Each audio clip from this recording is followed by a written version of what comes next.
Hello and welcome to session 9 of Gauntlet Quarterly for Masks, A New Generation.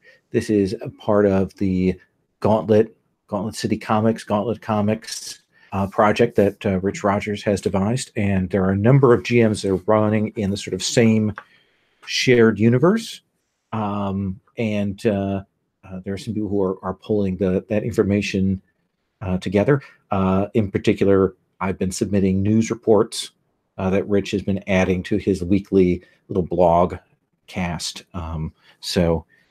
Originally I was sitting in full session summaries, and he was like, please don't do that anymore. Just give me news reports. He was very nice about it. But when I sent him like a 2,000-word summary of a session, he was like, I'm still cutting it. This is part of the Gauntlet Hangouts. If you're curious about what this is, check us out at gauntlet-rpg.com. We have lots of online gaming sessions. We have a zine. We have multiple podcasts. We've got a blog. There's all kinds of stuff there. So we're going to check in. This is the middle arc for our characters. We had a kind of an arc for January. This is our arc for February. And this is the last of that. 2 of our characters will be returning for next month. 2 of them won't. So I want to check in with those players right now before we get started and see where they're at condition-wise and what they're thinking they want to definitely do today. And Tyler, I'm going to start with you. All righty. Oddball is only guilty at the moment. I've managed somehow to get rid of those other 3.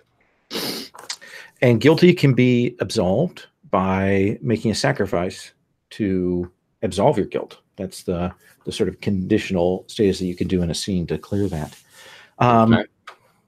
I imagine that you definitely want to confront your future self tonight. That I would like that. I will say I am more than happy to have it end with some ambiguity. I don't know. It doesn't have to be a completely, binary dead, not dead sort of thing. But I would like that confrontation, and either I'm driven off or he's driven off. Okay. Well, we'll certainly put you in the loop. Is there anything else you definitely want to hit tonight?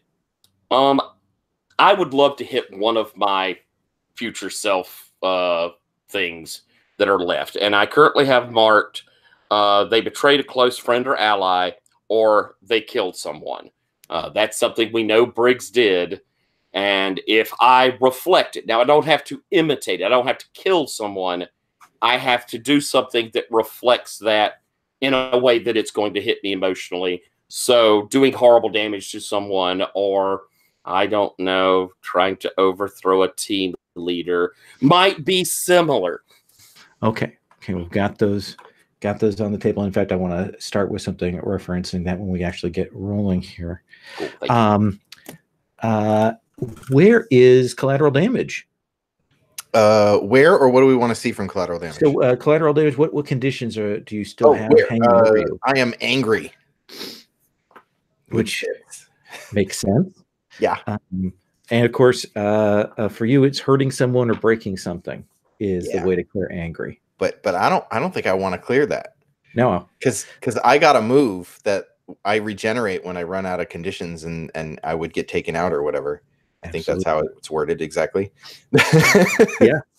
Or whatever. When you're taken out, yeah. And I do think that is a little bit on your call. When we had Stephen Watkins had that, and we kind of negotiated about that when the point at which we thought it sort of represented that. So that doesn't have to be all 5 marked. You can fictionally say that I think this is the point at which I'm going to trigger that. Awesome. Very cool. Is there anything you definitely want to see tonight on the table? I want to get my ass kicked to save Oddball. Okay. Absolutely. And let's come to Zahn. Zahn actually, I think of the group is the one with the sort of the most hits hanging over them, right? Yeah, I'm currently angry and insecure. Okay. Beautiful combo of emotions. And insecure is foolhardy actions without talking to your team is what will clear that for you. Oh, it's going to be quick. Yeah. Anything that you definitely want to see in this? We kind of have a sense of the other sort of points of light. Anything that you want to get to? I know we had that incident last time where you temporarily lost your flight powers, and that was kind of affecting. Anything you want to mention? I kind of wanted to have more interaction with either Oddball or Collateral Damage, but they might be busy having their own thing tonight. So, yeah, that would be cool, but I don't want to overshadow anyone. So I'm perfectly happy to just tag along and create trouble. Okay. I think it's great for you to flag that for us, though, to see that that's a scene that you want, and I think that's one worth playing out. Sarah, you are surprisingly clear on your conditions, right? Yes. And how is Sarah feeling right now? Well, right now she just had sort of a bad failure of leadership, so I would like to redeem that over the course of the session. Okay. And I mean, I would like to take down the yokai, preferably against overwhelming odds, and expose Councilman Briggs. That seems perfectly in line with expectations. Let's see how that turns out. So I want to open with we're probably maybe a few hours after that situation that we just had with the yokai and the escape from the trap, and the group kind of bringing themselves together. Yeah, I mean, I'd actually like to pick up at the very moment that we ended and have some immediate discussion. Okay. Then let's go ahead and have you start that then. Right. So we were. I believe Zan was flying us in midair when Oddball realized that Councilman Briggs was his future self. Or at least told y'all. Yeah. And right, so Sarah's like, Zan, I want you to scan for all cameras in the vicinity immediately. I want you to keep us in their blind spots or spoof the cameras. But from now on, I don't want anyone tracking us. And let's get some more distance. Find a place to talk. We've got the upper hand now, but that's not going to last for long. Suzanne, he's asking you to really do a pretty potent effect here. Yes. I can always take us more up. There shouldn't be any carrots there. I will. No, there's something better I can do. I think I'll use my ultra processor to calculate the angles of the camera and find a blind spot where we can have a conversation. Okay. Right. That was exactly what I had in mind. Is that you had that ultra processor? Then let's have you roll with Freak to see how well that turns out for you. And it turns out okay. I think I have a 10. Oh no, 9. I've lost a crit last time. You do have one team in the team pool, or we can do the mixed success there. What do you think? I mean, might be our moment. Yeah, I think this is a good time to spend that team to fix it so that from now on Briggs can't track us, so that the effect is permanent. Okay. So you will do that. What do we see on panel? For that, Zan. I think we see Zan meditating in the middle of everyone just floating and orbiting around him. In his mind's eye, we can see like the radiations of the circuits, the electricity in the air, everything like that, and like those in front of cameras, basically like in a video game, like the cone-shaped things and calculations in a unknown language popping up everywhere around him, and finally like a circle drawing where none of those camera things are. Awesome. So I assume at some point you sat down somewhere so the group can talk. Mm-hmm. Yeah. Okay. And what is that place on? Where do you land the group? I think it's gonna be on the roof of an apartment building. No, not an apartment building, like something more rich, where like a condominium building, Okay. and probably with a party on the upper floors. We have the background music of hip music. Absolutely, absolutely. So let me turn to the two haven't acted spoken yet. Let me start with you, Oddball. As you land, Sparks is kind of taking command again. This is in the wake of those incidents. What's your reaction here? I think I recognize, I said this, Sarah's got us to a place where we can have some privacy. Zahn has made it secure for us. And I've kind of been like depending on CD, almost probably like constantly being in contact, like shoulder always touching, or like my hand will reach up like and grab the back of your arm sort of to hold on to you.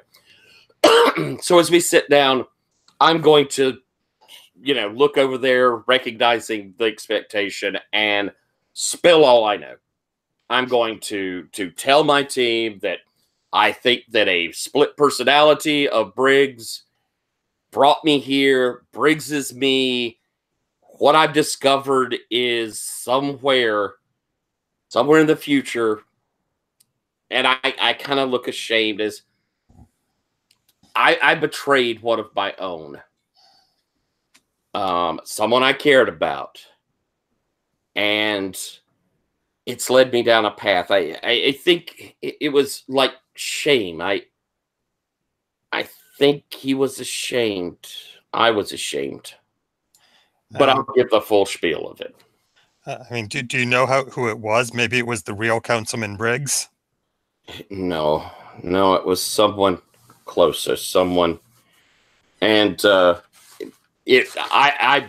know it is. And it is the person back in the 40s who probably during the 50s he turned over to the Red Scare sort of thing, and it was that kind of first crush super that was with me at the beginning of the game. Okay. And I'll look over towards CD. I think I became close to someone and I made the wrong choices. Bangs. That was a superhero Bangs. Bangs. I'm so sorry. I don't know. Listen, we're gonna find a way to set it right. You don't have to be Briggs. That's a different you. It's not you. You make me better. That has to make a difference somehow. Listen, I'll keep you safe. But we're gonna figure this out. And maybe next time we'll do a little more research and make sure we don't walk into a trap. And then I give like a cold stare at Sparks. Well, we got 4 things out of that trap. First, now we know who our enemy is. Second, we know how he was anticipating and manipulating us. Third, and even more importantly, he doesn't know that we know either of those things. He hasn't the faintest idea that we're on to him. So we can come at him from an angle he doesn't expect. And fourth, and most important, is we gave him an opportunity and he took advantage of it. That was bad for us, but it's worse for him because he had a careful plan and suddenly he started improvising. And when a methodical planner starts improvising, 9 times out of 10, they'll make a mistake. And I think that's what just happened. We've got a chance now, but we are going to have to act fast. Because if my guess is right, they've already called the police. They've given them evidence of what happened at that club, which is going to make us look like menaces. And in the morning, Briggs is going to hold a press conference and use this to get his teen curfew passed. We have to expose him before then. In fact, you're already picking up chatter. They're already talking right now, Briggs and some of the others, because apparently some of those people that were involved in that incident with Oddball died. Oh, dear. And there's some Briggs and some others are talking about proportional response. This is some of Dame Canada's people, right? Yeah. Is that you're talking about? Of all people, for me to kill vigilantes on the side of universal medicine. What's your reaction to that, Oddball, when you hear that? I as this comes across the radio, and Sarah's, I imagine, is getting through that, and we're starting to make plans or decide. I hear that, and I mean, I think all the color drains out of my face, and I almost certainly would go straight to CD, and you see, I'm already doing it. I'm already killed somebody, CD. That was an accident. The intentions matter. Like what? I lost my temper. I lost my control. I'm always out of control. I'm not the bad guy, right? No, you're not the bad guy. No. Well, I don't. We do our best, right? We try, and when we screw up, we turn around and we fix it. So we'll fix it. We'll fix it. I think I probably move up and, if you will, move under your arm so that you kind of get an arm around me as we have these discussions. And I'm probably laying back as these discussions go on, because I feel horrible. The guilty that I already have marked goes Super Saiyan, as I feel horrible about what's happened here. Absolutely. Does that mean I hit my future self thing? Yes, it does. Okay. And I'm taking replace reject someone's influence with the following. When you spit in the face of guidance or influence, roll +1. On a hit, take away their influence over you or clear condition. Your choice, 7 to 9. You both take a powerful blow from the intensity of your words. That's very nice. Yeah. And Sarah is going to kneel down next to Oddball and put her hand on his shoulder. And she says, Jimmy, I know it's hard, but right now, we need you to get into Briggs's head. We need to know what he's planning. You can't ask him to do that. I have to. Oddball, you don't have to do that. You provoking me, Sarah?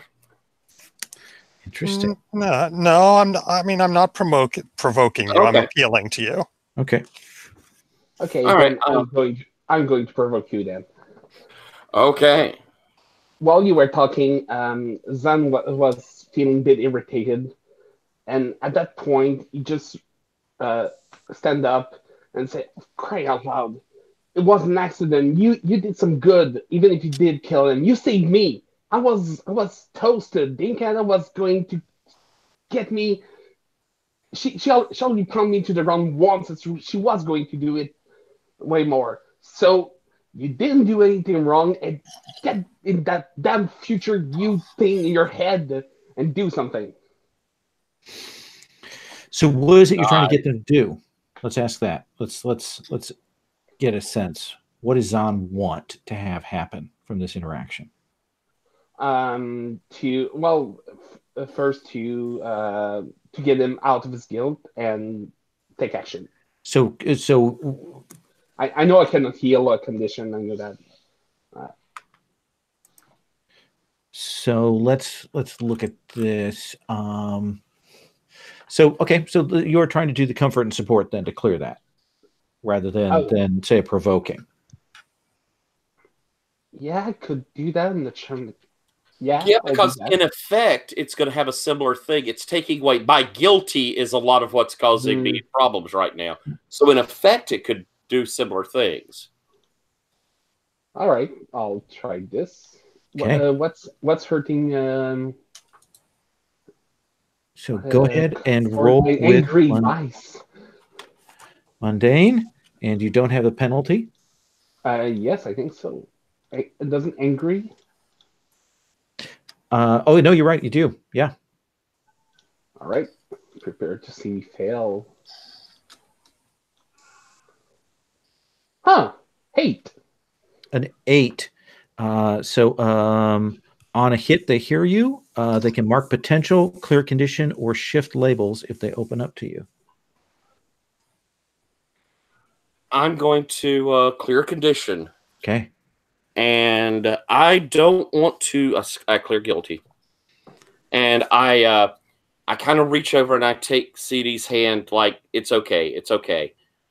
And I don't want to step on your toes, so I'll open up to kind of, do you have a thing that clicks with me of like what Briggs' next move would be? I personally would think he wants to put the nail in the coffin here.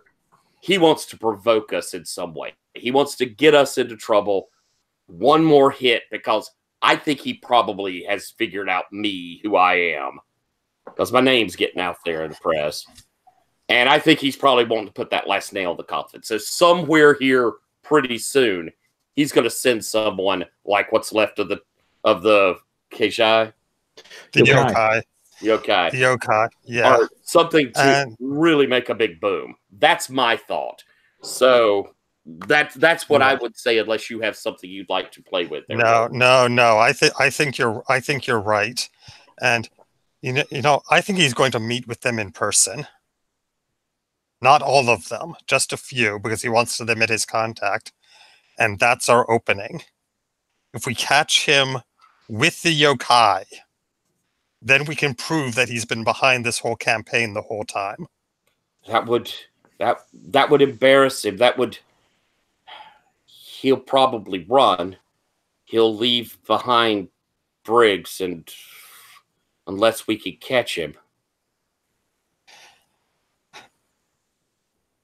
I mean, the most important thing right now is to expose the plan. Yeah, you're right. But yeah, we'll definitely catch him if we can. We'll take down the yokai if we can. But we're going to need to track down the meeting. And I'll look between CD and I and look over towards the two of you, Zahn and Sarah, and say, Sarah, I guess that's kind of your cup of tea, isn't it? I do have the power of Holmesian deduction. Absolutely. So let's do, oddball, you moron. I know. Let's have you unleash your powers. Yeah. Okay. Let's see.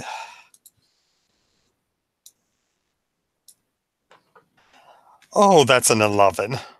That is an 11.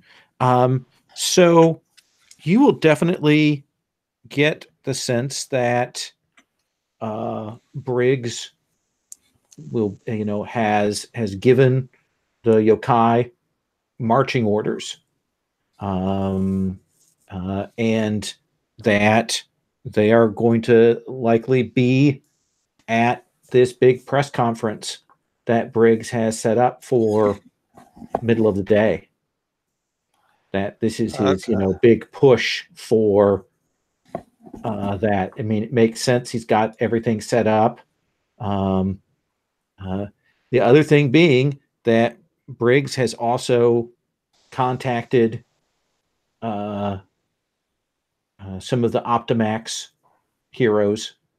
Essentially, the new guard are associated with him, and apparently, there's also a chance of there being some adult heroes that may be possibly looking for you guys, just because, I mean, some people are dead, supposedly. Supposedly, okay. So with that in mind, let me check in with the people who haven't. So CD, what's your reaction on that? What's your thoughts? I mean, this looks like they might go to a showdown here. Yeah, I'm pretty open to putting a hurt on Briggs. I'd like to solve this problem with my best skills. Yeah, someone hurt Oddball, and I want to hurt him back. So if I think Sparks can get me in the room, then I'm probably going to go along with the plan. So you follow along, no real hesitation. I'm pretty itchy to put the hurt on. So if there's like a no, we have to wait, that might be a tension moment. And Zahn? Going against seemingly possible odds, yeah, that sounds like fun. Okay. And Oddball, how do you feeling about this kind of? In a few hours, you're going to face yourself. I'm going with it. I think that this is what has to happen. If I'm going to get any sort of closure on this is what has to happen. So I'm all for it. All right. Does that sound right to you, Sarah? Then. Okay. But we're gonna have to make some preparations. So, I mean, we need some more power, but Briggs has the city under surveillance, so we can't go back to our family. We can't contact any of our usual allies. However, we do have a way to track Dame Canada. We need to find Dame Canada. You think Dame Canada knows where this guy is, where Briggs is? Doesn't know where Briggs is. But we know where Briggs is going to be, and we know how he's planning to set us up with the yokai at the press conference. So there's going to be more supers there than we can handle. So see if we can bring Dame Canada in to add a third party. Yeah, we can. She can take on enough of Briggs's forces that we can get in there, take out the rest, and show the connection between him and the yokai. Probably, yeah. Go ahead.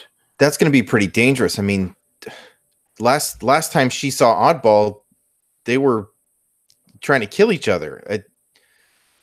What about that guy with the skull mask? He seemed pretty, I don't know, outside the box kind of guy. There's nothing he can do that I can't do. Well, yeah, but if we had two of you, what we need is raw power. Dame Canada has more power than, let's face it, this entire team put together. She'll give us the flexibility to go in and do a targeted strike against Councilman Briggs, and I have a plan for getting her on our side. All right, well, illuminate us. What is it? I'm going to talk to her. Oh my God. I imagine she's going to be pretty mad at me. She is, but I have something she wants. Something she wants more than anything in the world. And I can give it to her. What? I can get her home.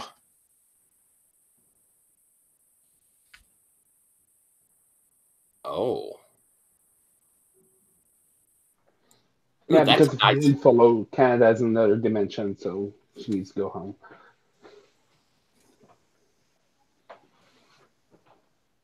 Yeah, but how? Like, I mean, I punch stuff.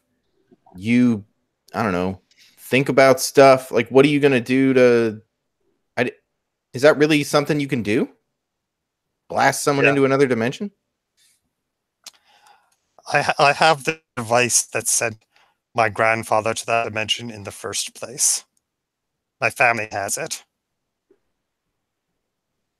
We've tried to use it before to send her back. It didn't work. I know what went wrong.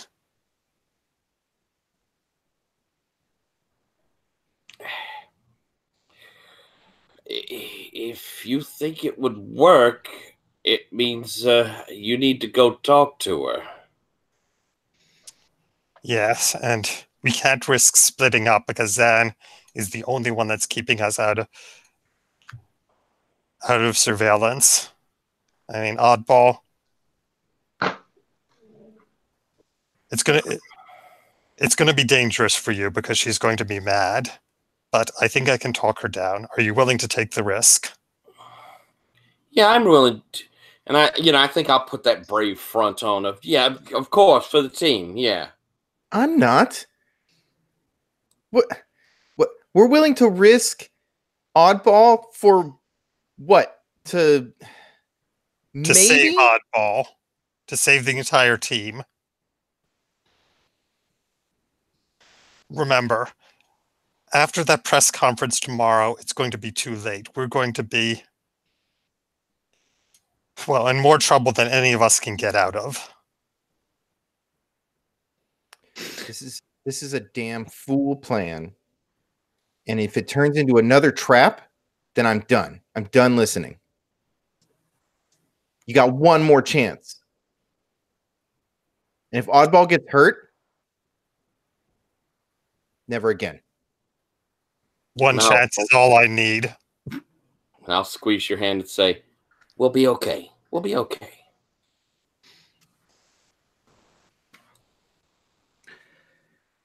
So describe to me the methodology you're going to use to track down Dame Canada. Right. Well, we have the tiara. Was it Zan took it from her last time? Mm-hmm. Yeah. Yeah. That comes from. I had no idea I would come in Indy. Absolutely no idea. I just wanted to piss her off. Yeah. Yeah.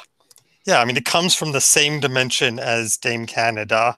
And I mean, Zan has interdimensional technology. I've got experience with the interdimensional portal technology that was involved in the original incident.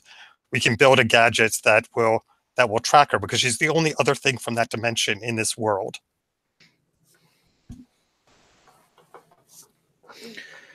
So, with that in mind, Oddball, Collateral, are you following along? Yeah, but I'm on guard. Then I think we panel wipe from there using your technology and detectors. Seem like the fictional apparatus, and we will have you show up at what's clearly Dame Canada's temporary base. At least this is one that she's using currently. And I assume you're not trying to hide your arrival, like you're. No, we're doing it reasonably openly. Okay. I mean, it's clear that this is not an attack. This is not an attack. This is not an attempt to sneak in. That we want to talk. And let's have you walk into the villain's lair. She will unlock the seals. You can tell this, she certainly made preparations here. You expect that she's probably also contacted her, network of backup villains that the group fought before, including the one that can gate. And you four will come in, and she will say, "Oddball." Ma'am, I'm sorry. I never meant to kill nobody. Things got out of hand. I was scared for Zahn and what you were gonna do to him.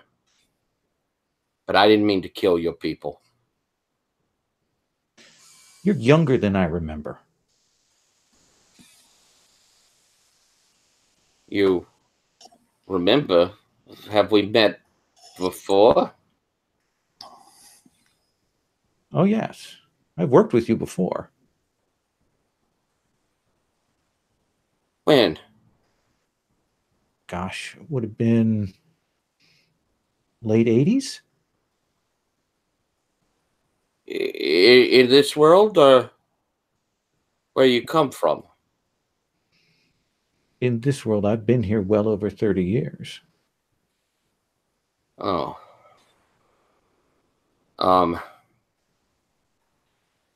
That wasn't me. Well, that's who I've become.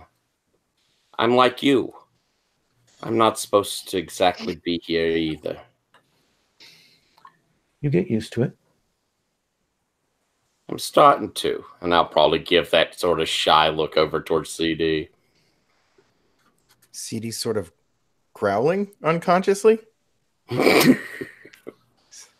It's like a sort of a somewhere between a groan and like a protective growl rumbling in CD's chest. She turns. Is this going to get uglier? You tell me. Ooh, good response. Good line. Dark delivery. That's nice.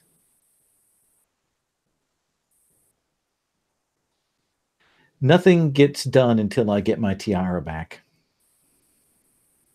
Give it to her, Zan. I'm going to casually walk to her and hand her a tiara. Thank you. Just not reading the room.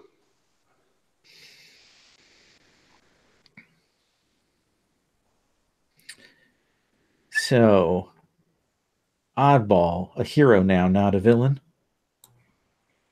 Not yet a villain. Hero. Yet a villain. Did Syndic bring you? Is that what's going on? Does that name ring to me? Not really. I didn't know his name. Ah. I felt like he worked with me in the future pretty tightly. I suppose you know who I am now. No.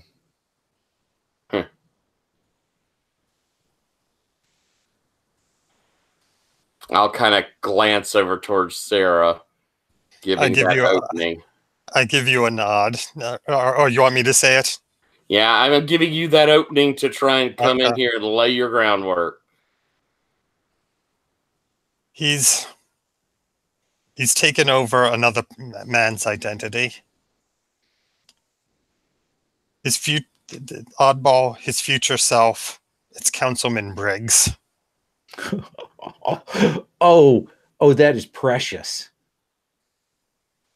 Yes. That is precious. And now that Oddball is here in the future, he's trying to destroy him and his friends and the whole concept of teen superheroes.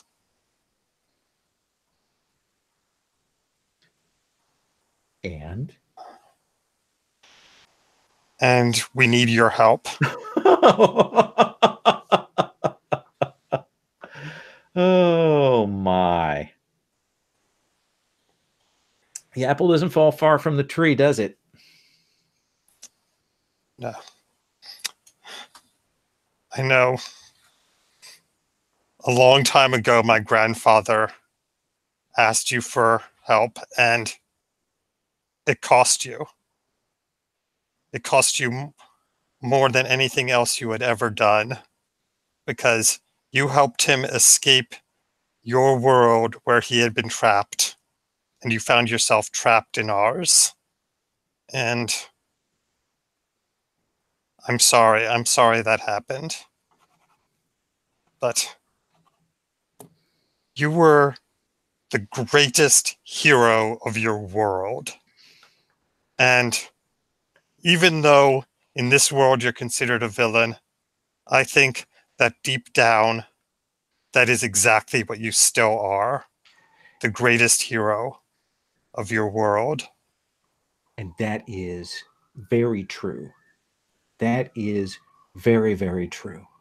I am the greatest hero of this world. But not of some video game reality that I was in, not some sort of shallow VR trap trick. I've gotten past that long ago. I realized that that world was just an illusion, a cycle repeated, built by programmers. This world is real, and I am going to do everything I can to make it a better place. I am invoking my moment of truth. Okay. What is your moment of truth? I am going to make some statements, and they will be true. Okay. Things that I have deduced. And so this is a moment of truth. Seize your controller powers, defeat impossible odds, prove you're worthy of the name you carry. Accomplish feats even your predecessors couldn't do. Of course, after you prove something like that, you can expect even more responsibilities to be placed on your shoulder. So yeah, you've gotten Dame Canada here. You know that she certainly views herself as a hero in this world. You know that that's why she's been doing the various actions that have occurred. And you certainly have this moment here, your moment of truth. You're wrong. Your world was real. My grandfather was sent to what he thought was a video game. But I've examined the apparatus, the portal that they opened. It tapped into a real dimension.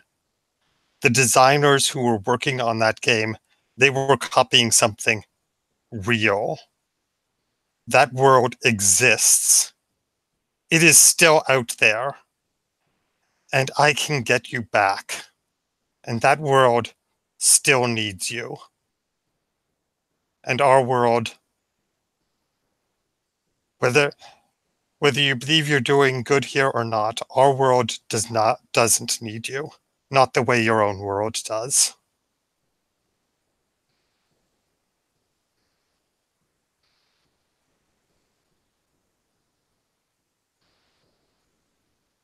I don't know how to react to that as a GM. Yeah. I don't know how to react to switch and the flip on stuff that's been established as much truth here in the game so far. I mean, has it really been established? Yeah, we've done that over a number of sessions. We've established facts about her and so on. So that was a video game. Yeah. I mean, we established that we thought it was a video game. Let me take a break here. Cool. Let me take 10 Okay. here to think about that. Yeah. Cool. Okay. I mean,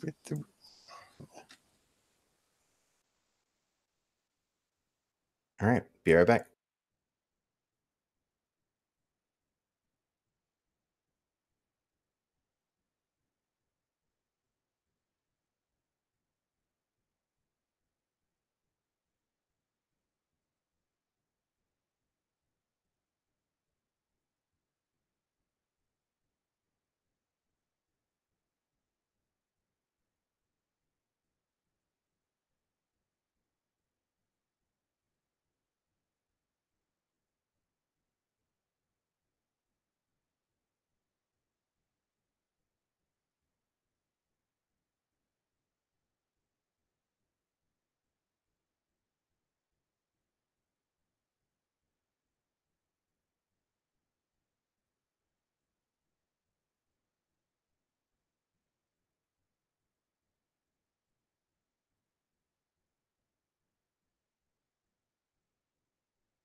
Nice little speech, Stephen, but I guess we'll see how it falls out. But hell, maybe you're just trying to convince her of a lie.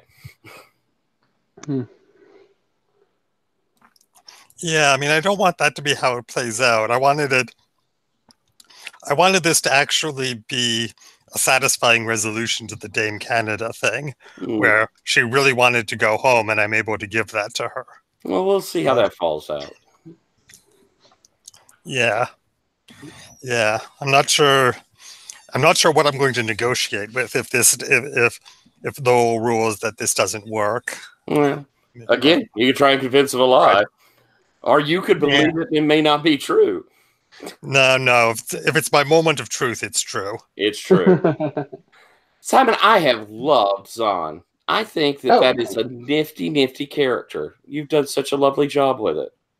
Thanks. I really like Oddball. It's amazing how, like I told you, I already did an innocent in my first mass game, and I took Shape Changer. I took almost the same moves as you, and we end up with completely different characters. Oh, that's cool. It's really awesome. To know I was so close to that Nomad because that's a really neat playbook. There's some wonderful things in it, and I like how I was telling someone about how you brought in that kind of disease of jumping through things, and that's your need to come back.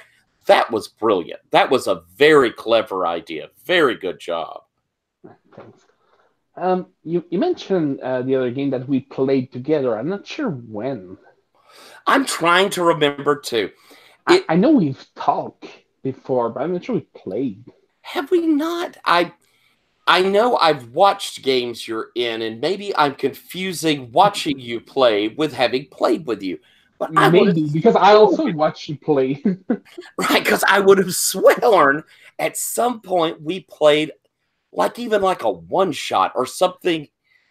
Did we do something in the con? I don't think we did the con. I don't think I met you in the con. I know I played the Between with Patrick. You played with Patrick there, which I watched those, so I know I saw you then. That may be. That may be it. And I know you crashed one of the briefing from David's Cold Room, The Fast Life. We talked a lot at that moment too. Mm-hmm.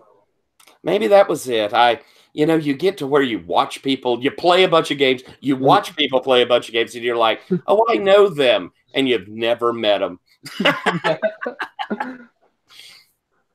I felt a bit like that at the beginning of my Gauntlet experience, where I listened a lot of Jason and David and people on the podcast, and then suddenly I was in the game with them. It is a weird thing.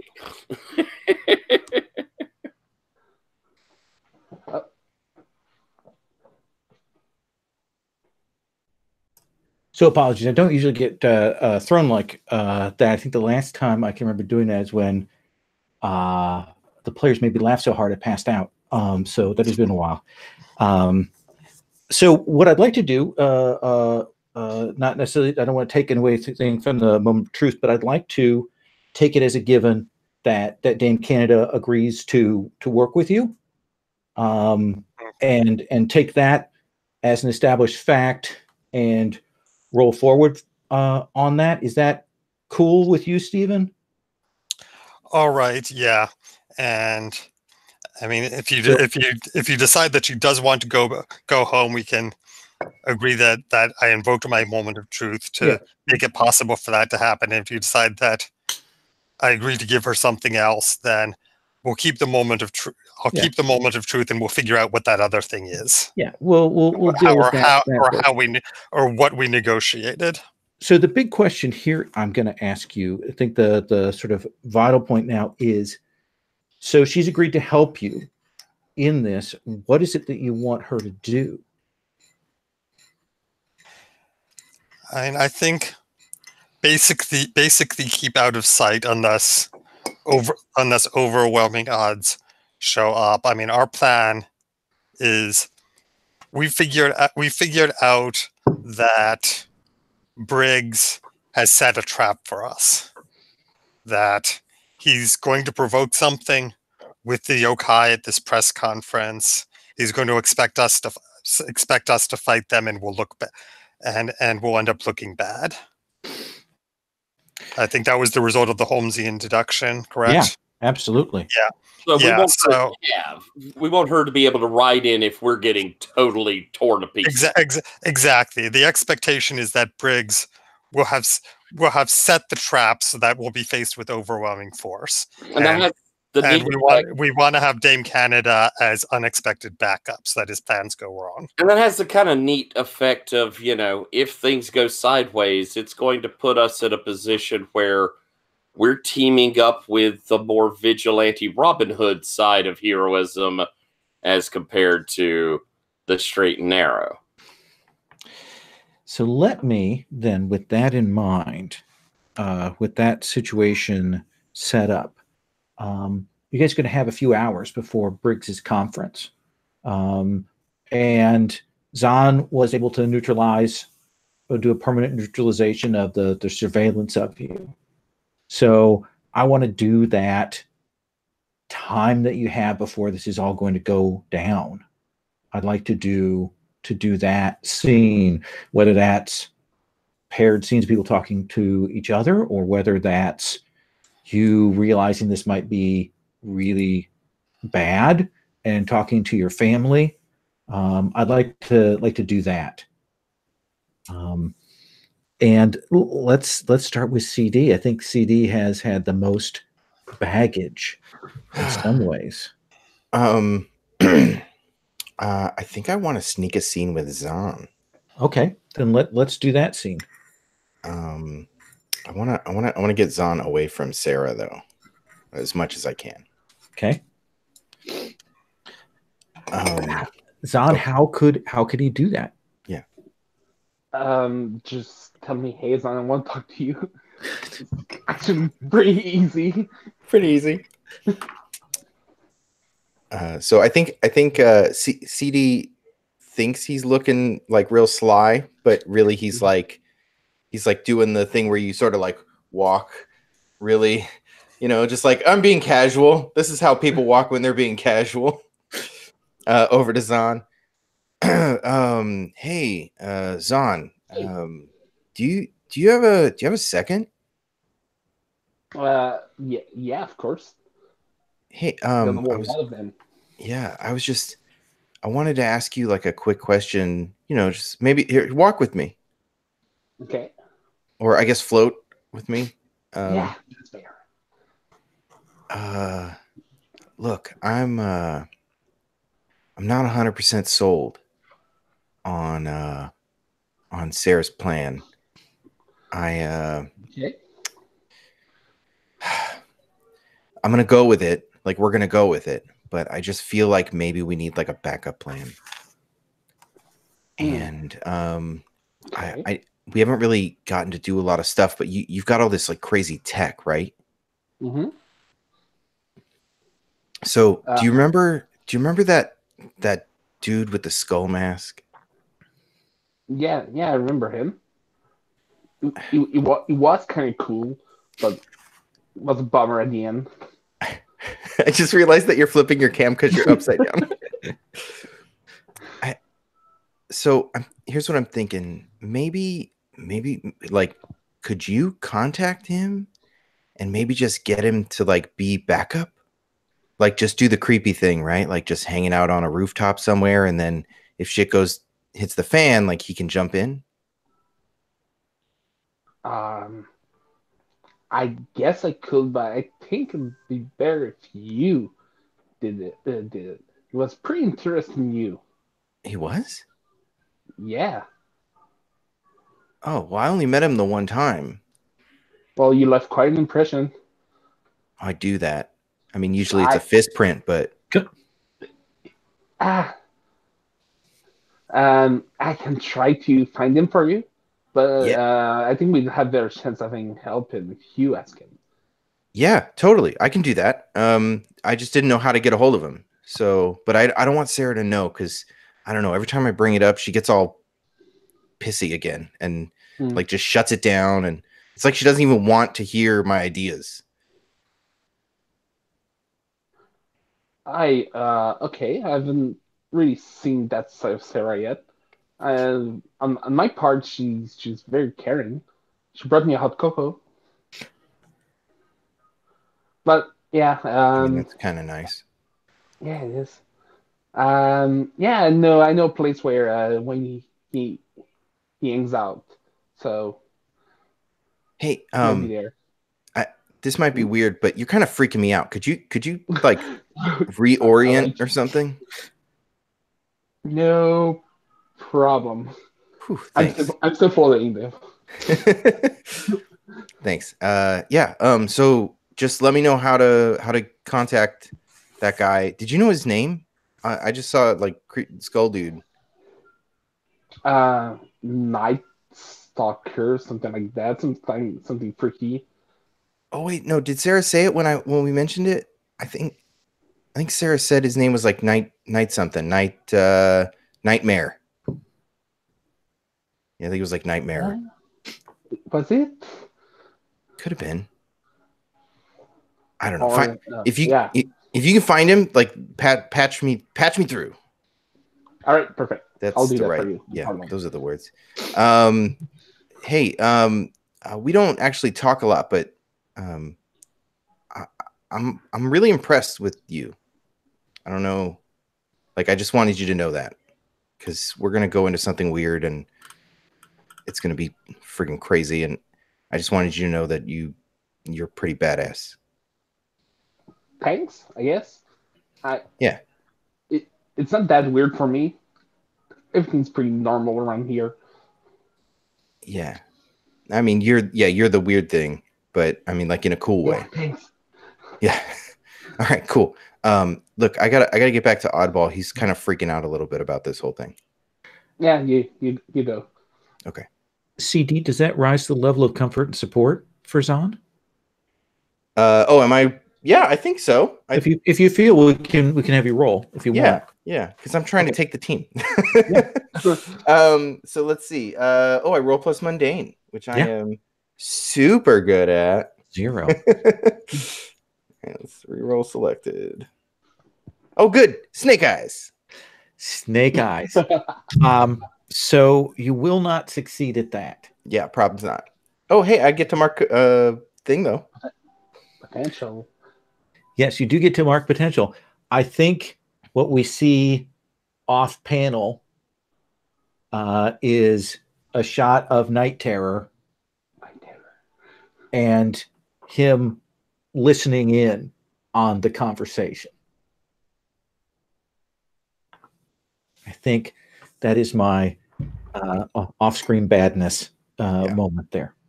Yeah. Let's come to Oddball. You've got this time, a little bit of time. You have a few connections here. I know that we're supposed to stay close to Zahn so we don't get noticed. But I think I may have asked if CD would let me borrow his phone because mine got smashed. I'm going to try and call Mr. T. And it dials through, and it doesn't recognize the number clearly. He's like, hello? Mr. T, it's me. Oh, my God. Jimmy, are you okay? Are you okay? I'm fine. Are you okay? Seriously. Someone came after me, and I messed up the house real bad. I'm sorry, Mr. T. We can fix the house. We can repair things. I just want to make sure that you're all right. I'm all right, but things are going to happen tonight. And I need to tell you something. This Councilman Briggs is a bad guy. He's causing real problems, and I need to stop him. I don't know if you should do that. It's not a really good idea. Mr. T, I know him better than anyone else. Maybe I could say something. Maybe I can do something that'll change his mind. But I gotta do it. It's really important. When I was very, very young, 6, 7, lived here in Gauntlet City. This has been a long time. We didn't have cell phones, internet, any of that kind of stuff. And there was a fight, big fight, and I did a dumb thing. And I was out on the streets trying to watch the fight, and this building came down on me. Oh hell, Mr. Oh, I'm sorry, Mr. T. And you saved me. I saved you? Yeah. From nowhere. You know, you stopped the things that were falling on me. People hadn't seen Oddball in years, but you were there and you kept it from falling on me. You didn't say anything. You took off afterwards, but I knew I saw who it was. I've always remembered that. There's something still good in me, him, and us. Mr. T, I gotta try and make him see that again. Gotta. You just be careful, okay? No matter what happens, thank you so much, Mr. T, for all you've done for me.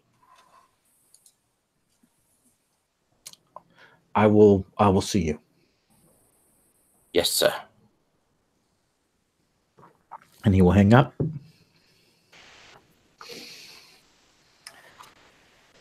Sarah, what about you? I mean, I don't know what your emotional. Do you imagine that you're running over plans? Are you looking at things? Are you involved in that side, or is there some emotional level that you're dealing with at that point? Yeah, I mean, I think mostly I'm trying to get ready for the upcoming fight. I'm trying to look at the site of the press conference, figure out how the yokai are going to draw us in, and what the trap for us is going to be, and just anticipate Briggs's plan as much as I can. But I mean, there are going to be times when I take a break from that. Sure. And I think at some point I'm going to seek collateral damage out and talk to him. Collateral damage. When Sarah comes over towards you, is your reaction positive, negative, jumpy? Maybe getting caught at something? What do you think, Collateral? I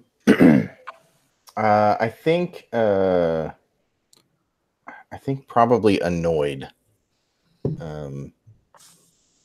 Yeah, I think I'm probably a little like. Do you come over? Like, are you walking over with purpose, or like, what's your? I mean, just casually, but I want to talk to you. Okay. Not cockily. That's how you walk. Yeah. No. I think there's probably like a oh great on my face when you come over. What? Hey.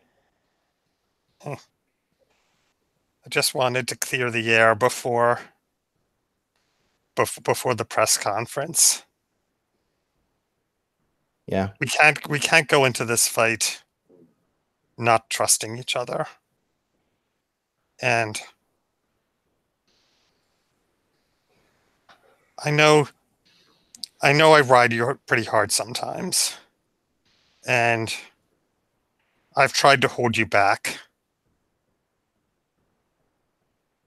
Yeah. Yeah. And I just want you to know, when it comes to this fight, trust your instincts. Don't trust mine. I didn't. You didn't trust my leadership. You always trusted your instincts.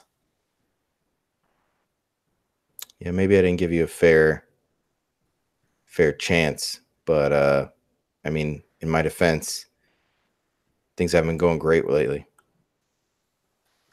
They haven't. It's my fault. I know that. It's Briggs. He outsmarted me, and I mean it's hard to say that I'm supposed to be the one who outsmarts everyone else. That's, I mean, it's my whole deal,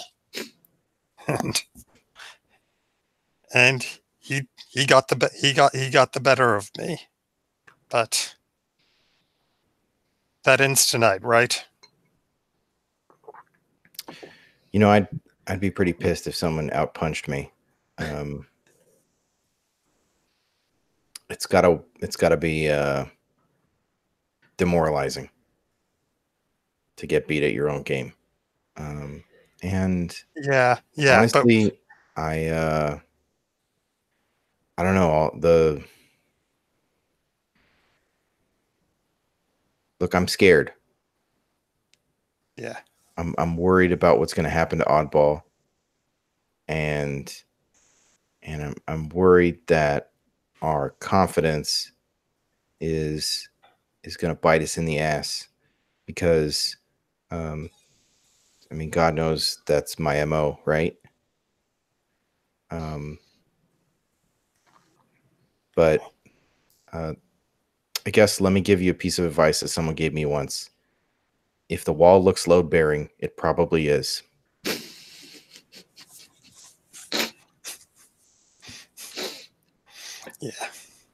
Yeah.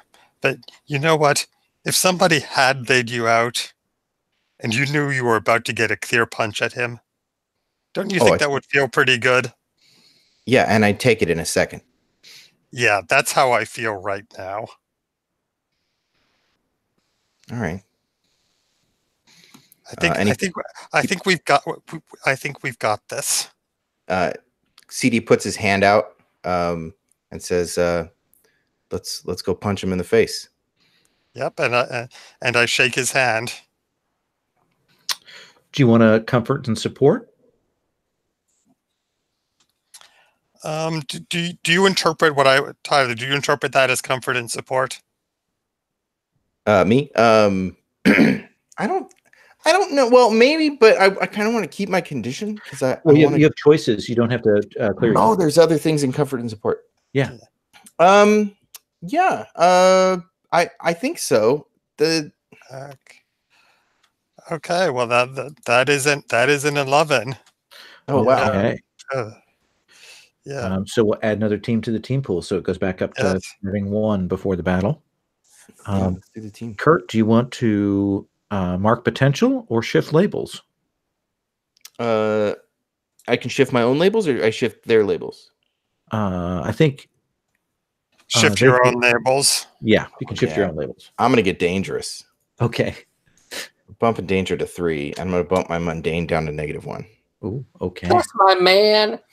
Hope you don't have to talk to anyone. I just got permission from the stuck-up one that I can punch him in the face. So that seems fair. Zahn, I wonder, you mentioned before wanting to maybe interact. Maybe we can do a scene with you and Oddball here for to wrap this out. Does that seem cool?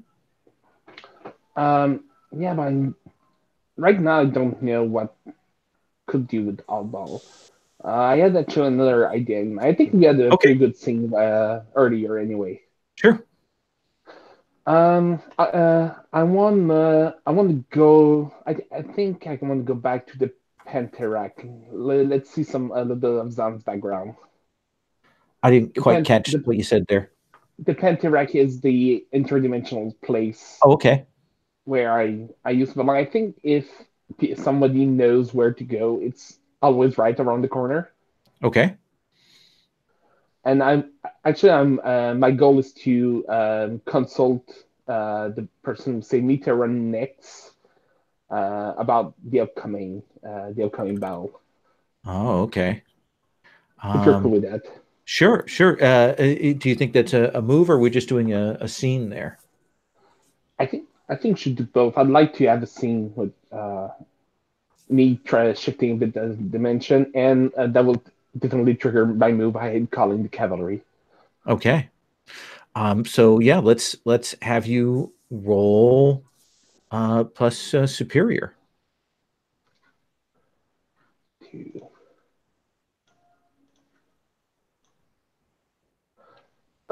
Seven. Nice. All right. And who is it you're reaching out to? Terranix, the person being that saved me in the first place. And I okay. pictured this as I walk around the corner and the scenery suddenly shift into some kind of like high tech blue corridor with lots of windows open to different landscape. And as I walk into the corridor, suddenly I'm struck with nausea, and I'm struggling to I'm struggling to keep straight, and that might be when Turnix like coming around the corner and see me. And he will say, "What are you doing in this time-space coordinates? This is very dangerous. There are forces at work here." I know. Sorry, I need to talk to you.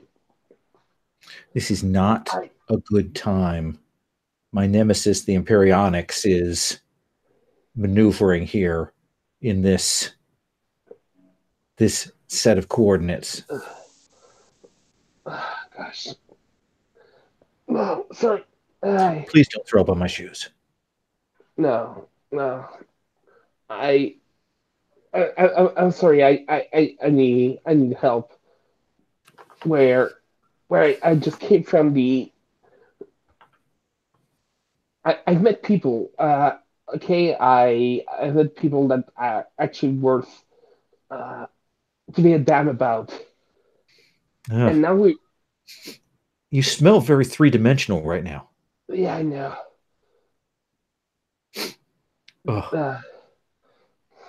I'm sorry. My head hurts. I need help. I want to help them, but something's really big is going down. It might be very dangerous. What is it you need? Some big guns, metaphorically speaking, distraction, anything that can draw attention away from us. Well, didn't you say that what's his name is coming to get you?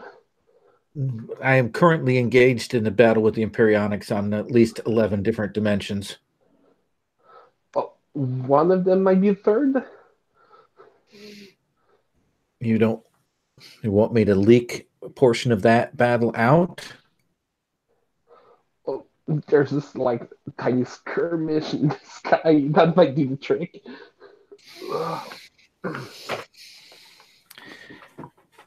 There are certainly costs if you want my aid on that. Yeah, I know.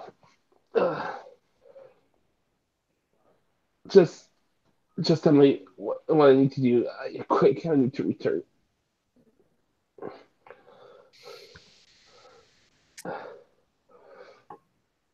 And he reaches in his pocket and he pulls out what looks like a coin. He says, "This is a Zohar." And he'll hand it to you. And he'll say, just when you need a temporal disruption, you can use that. All right. Thank you. And just don't stand too close. Yeah. Sorry. And one last thing. Have you seen Jane lately? No, I think she's lost in the ether, perhaps doomed for all eternity. Yeah, you were always such good at giving great news. Thanks. You are welcome.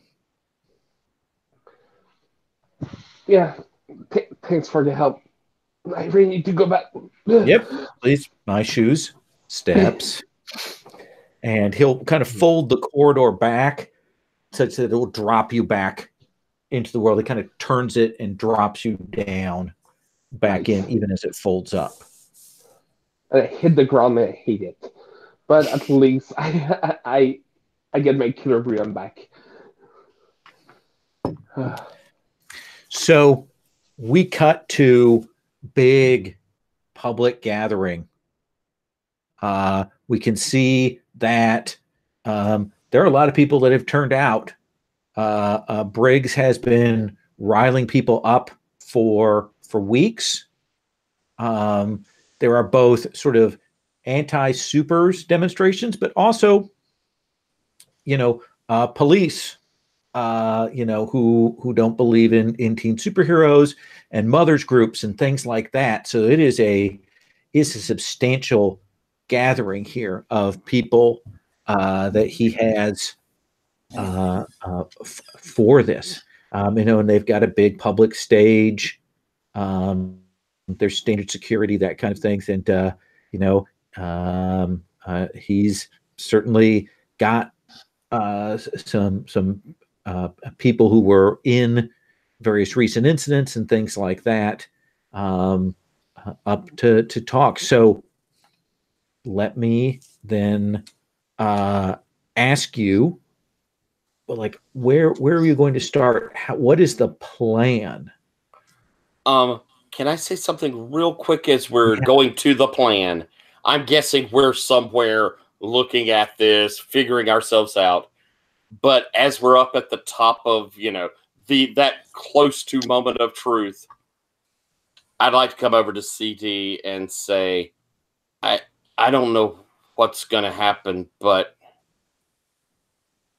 thank you for being you. And I'm going to lean forward and kiss you. Oh yeah, totally. Is it like the peck and then it's shock and then excited, right? Like, oh my gosh. And then into the kiss. Love it. And then that lingers for a second, right? Because I had something too. That lingers for a minute. And then when we finally split and look into each other's eyes, I take both of your hands and I'm like, when all this is over, you should come over to my sister's house for dinner. She'd like to meet you. I'd love to. Okay. Oh, that was awesome. Roll plus hot. Roll plus hot, yeah. You get the string on him. Anyway, so Briggs is starting this rally. And that the yokai are distributed out in and amongst the crowd. That he's clearly planning something with them. They are out in there. You will see a couple of the new guard adult heroes, that he has here to show that there are going to be people who are going to be looking into the matter. He's got Archimedes and Dr. Neutrino, and they are up there kind of waiting. So that's what's going down. So my question is, yes, is the plan to confront him in mid-speech? Is it to wait until the yokai do something? What is the sense of this? Okay. What are we up to, Chief? Right. Okay. So, I have a question that I need Oddball to answer. Is that how can we reveal that he's a shapeshifter? We'll have to threaten him to where he has to use the powers. Oh, so we're going to have to look like we're an actual physical threat to him, which is going to make us look like villains. He can do anything I can do, plus a hell of a lot more. If we could show them that he's one of us, I don't know if that's good for our cause, but it'll certainly. They'll have to leave him. He'll run. All right. Okay. Oddball. I trust you. I mean, I know it's hard to get inside his head, but You know how you know how he thinks, and he's not expecting a direct attack from us. So I think if we go after, I think you're right. I think if we go after him physically, he will panic. He'll shapeshift. He'll react. He'll react, and then everyone will know that he's not who he seems to be. He's a hypocrite, down to his very core. So, how are you starting this out?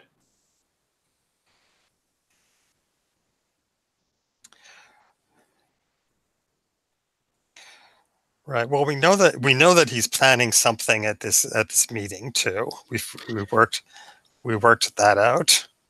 So does somebody want to pierce the mask, or does somebody? Yeah, I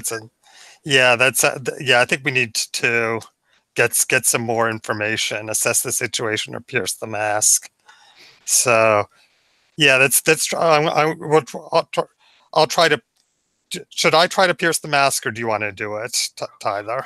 Why don't you do something like assess the situation where you could see if we do have like the people looking around on us, and then maybe I could pull in for a pierce the mask afterwards. Perfect. So let's have you roll with superior then, Sarah.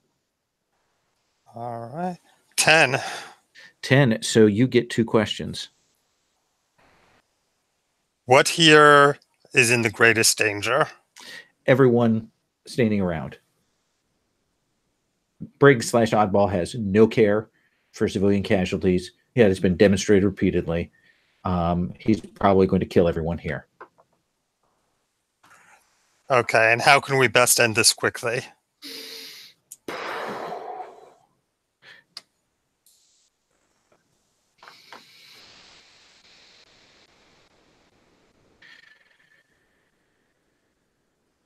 Wow, there are a couple of different dimensions to that, so I'm trying to think of how exactly I want. Right. I mean, specifically, how can we end this before there are civilian casualties? You preferably suspect that he's probably setting up for some sort of encounter, some sort of fight, and then he's probably going to set off some kind of weapon. So you need to locate and neutralize whatever device he has or thing that he's going to use to essentially detonate it here in the midst of a superhero battle. Does that seem fair? Like fair info? Right. Okay. Yeah. Tyler, why don't you pierce the mask and see if you can get us some more information about his plan? God, I'm awful. I'm an awful person. All right. I'm gonna roll. That's with mundane. Come on, baby. That's an 11-13. You get 3 questions. All right. What are they really planning? So he is taunting teen heroes. He wants to get teen heroes on the site to engage with the yokai. And the yokai will start stuff here soon enough, even if teen heroes don't show up. And then in the midst of that, he's going to let off and detonate the device, essentially to make it look like it's all the teen heroes' fault. Okay. I think he's recognized who I am at this point. Yeah. What does he want me to do? He wants you to focus on him because he's got something else up his sleeve for you. So he's looking for me. He's trying to draw you in a particular way. Okay. And how could I get him to show his hand?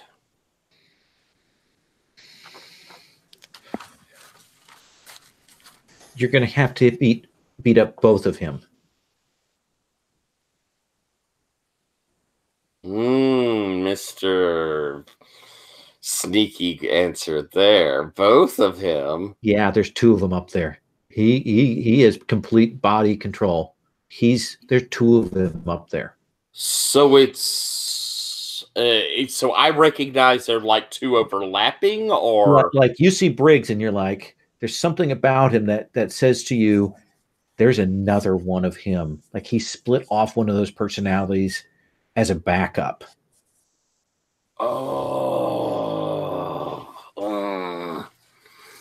Ever so clever. So you got to figure out who that is. Gotcha. And I'll look at the team and say, he's two of them. We're seeing halves. There's Briggs. Someone else is Briggs too. Okay, well, Dan, I mean, you're up. You got into the camera system. See if you can use that to assess the situation or pierce the mask or something. See if you can find the other Briggs. Well, is there really two bodies, or? Yeah. Oh, okay. Oh. Then I don't think cameras will cut it out at this point, because I don't know what these look like. So I'm going to tune into the cosmic ether. Okay, let's have you roll freak.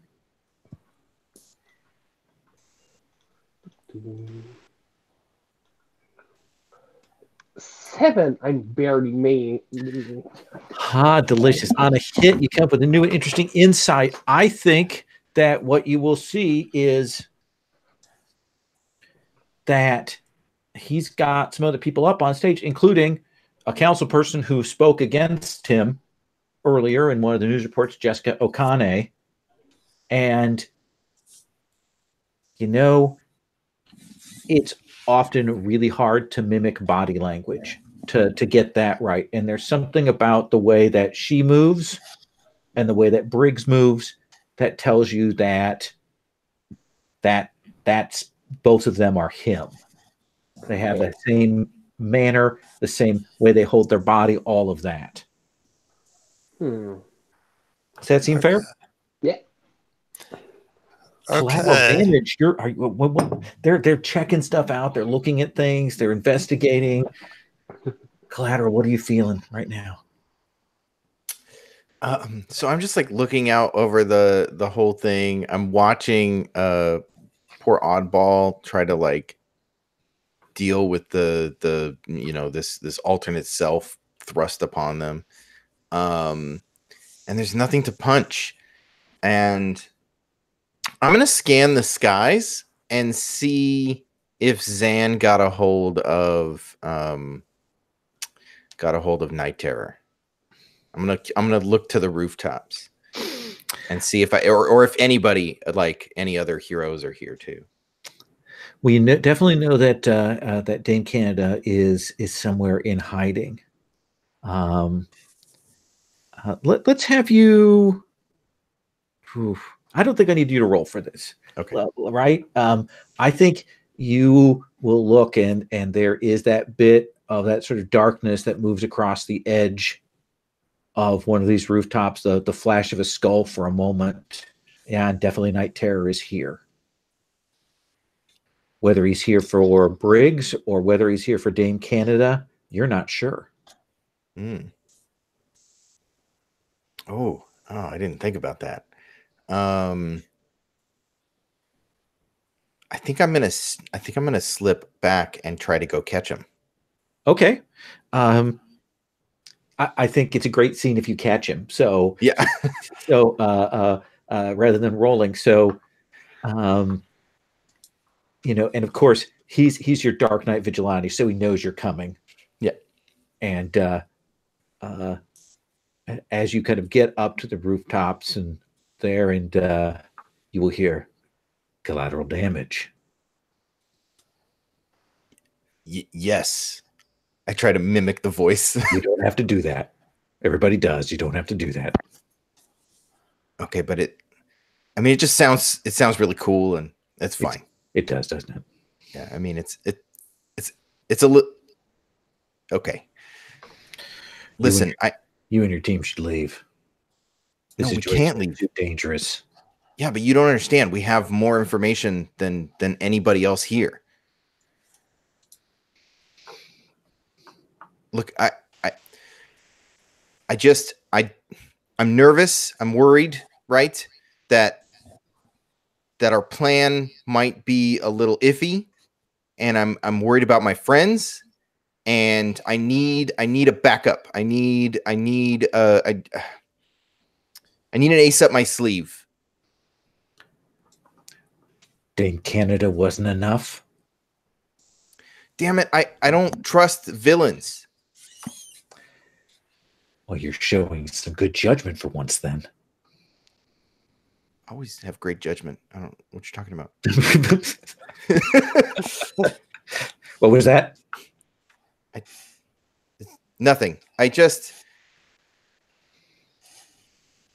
need to know that if things go bad, that there is actually someone here on our side. Are you that person? Are you here on our side? Yes, I am here. All right. Then you should know that there's... Wait a second. Did you like not finish that sentence, or... Do you want to pierce the mask? Yeah.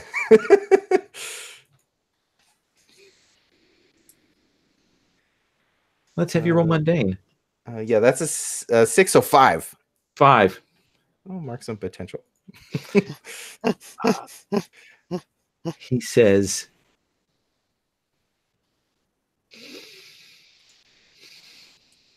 you guys can't handle this. And you see him fire off his zip line to the top of the thing where Briggs is at. Oh, okay. And you see him start to swing down to attack Briggs. Oh, shit. How far away am I from my friends? Well, you went up on a building. Yeah. Oh, so they're down on street level. Or they're probably in another building. Yeah. Okay. What do you do? Yeah, I'm just gonna jump on the zip line. Gonna jump on the zip line and follow him down? I'm gonna take my belt off and follow him down. Okay. So Sarah, Zahn, Oddball, you're kind of in position, getting ready, kind of talking about this stuff, and you'll hear a whoosh, whoosh, and then you'll see Night Terror and Collateral Damage swinging down towards the stage. What do you do, Sarah? Those idiots. But this is the plan. We wanted Collateral Damage to attack them and get him to lose control. So, okay. It's like, be ready for anything. Oddball, you see, it looks like Collateral Damage and Night Terror are swinging down by themselves up onto that stage. Oh God, I'm very worried, and so I'll seeing Sarah, and she's giving this. I guess it's what we wanted. I think I'm going to, from the rooftop, I'm going to stretch down, and I am going to attempt to come down to ground level where this platform is and amongst the crowd. Okay. And be amongst it. I want to ask real quick, and I don't want to take time. Sure. But did I show vulnerability and get someone open up to me when I kissed CD for my teamwork move? That seems fair. Thank you. So I've taken the potential. You get to switch my stuff around, and I have taken the make amends power. All right. Let's take your mundane down 1 and take your freak up 1. All right. Cool. Get my freak on. Does that trigger mine too? I think so. Yeah. Okay. So then I give them influence and hold 2. Okay. And I think he already had influence over you, right? Mm-hmm. Yes, Okay. you can shift me, I think. So do you want to shift him before we move on? Oh, yeah, then CD, I'm taking up Savior by 1 and dropping Superior. Cool. I don't use Superior for anything. Well, and, we're all close and tight, so... Yeah. So I don't think there's a role necessary for you to use your amazing and unusual movement to get down there. So we'll put you down in there. The crowd is shocked.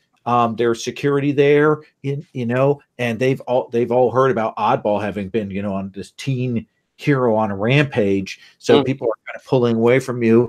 You can see some of the yokai starting to move over to intercept you. Briggs is up there on the stage, even as they're swinging down. Zahn, what are you doing?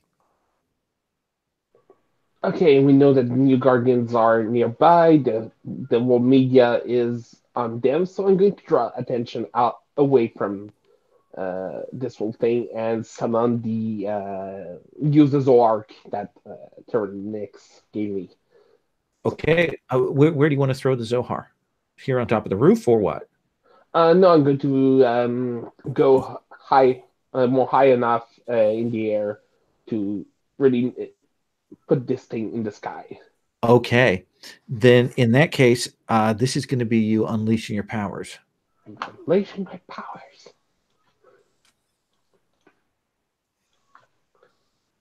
9. 9.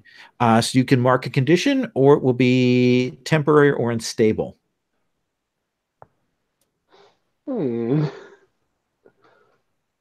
I'll mark a condition. Okay, so you will see this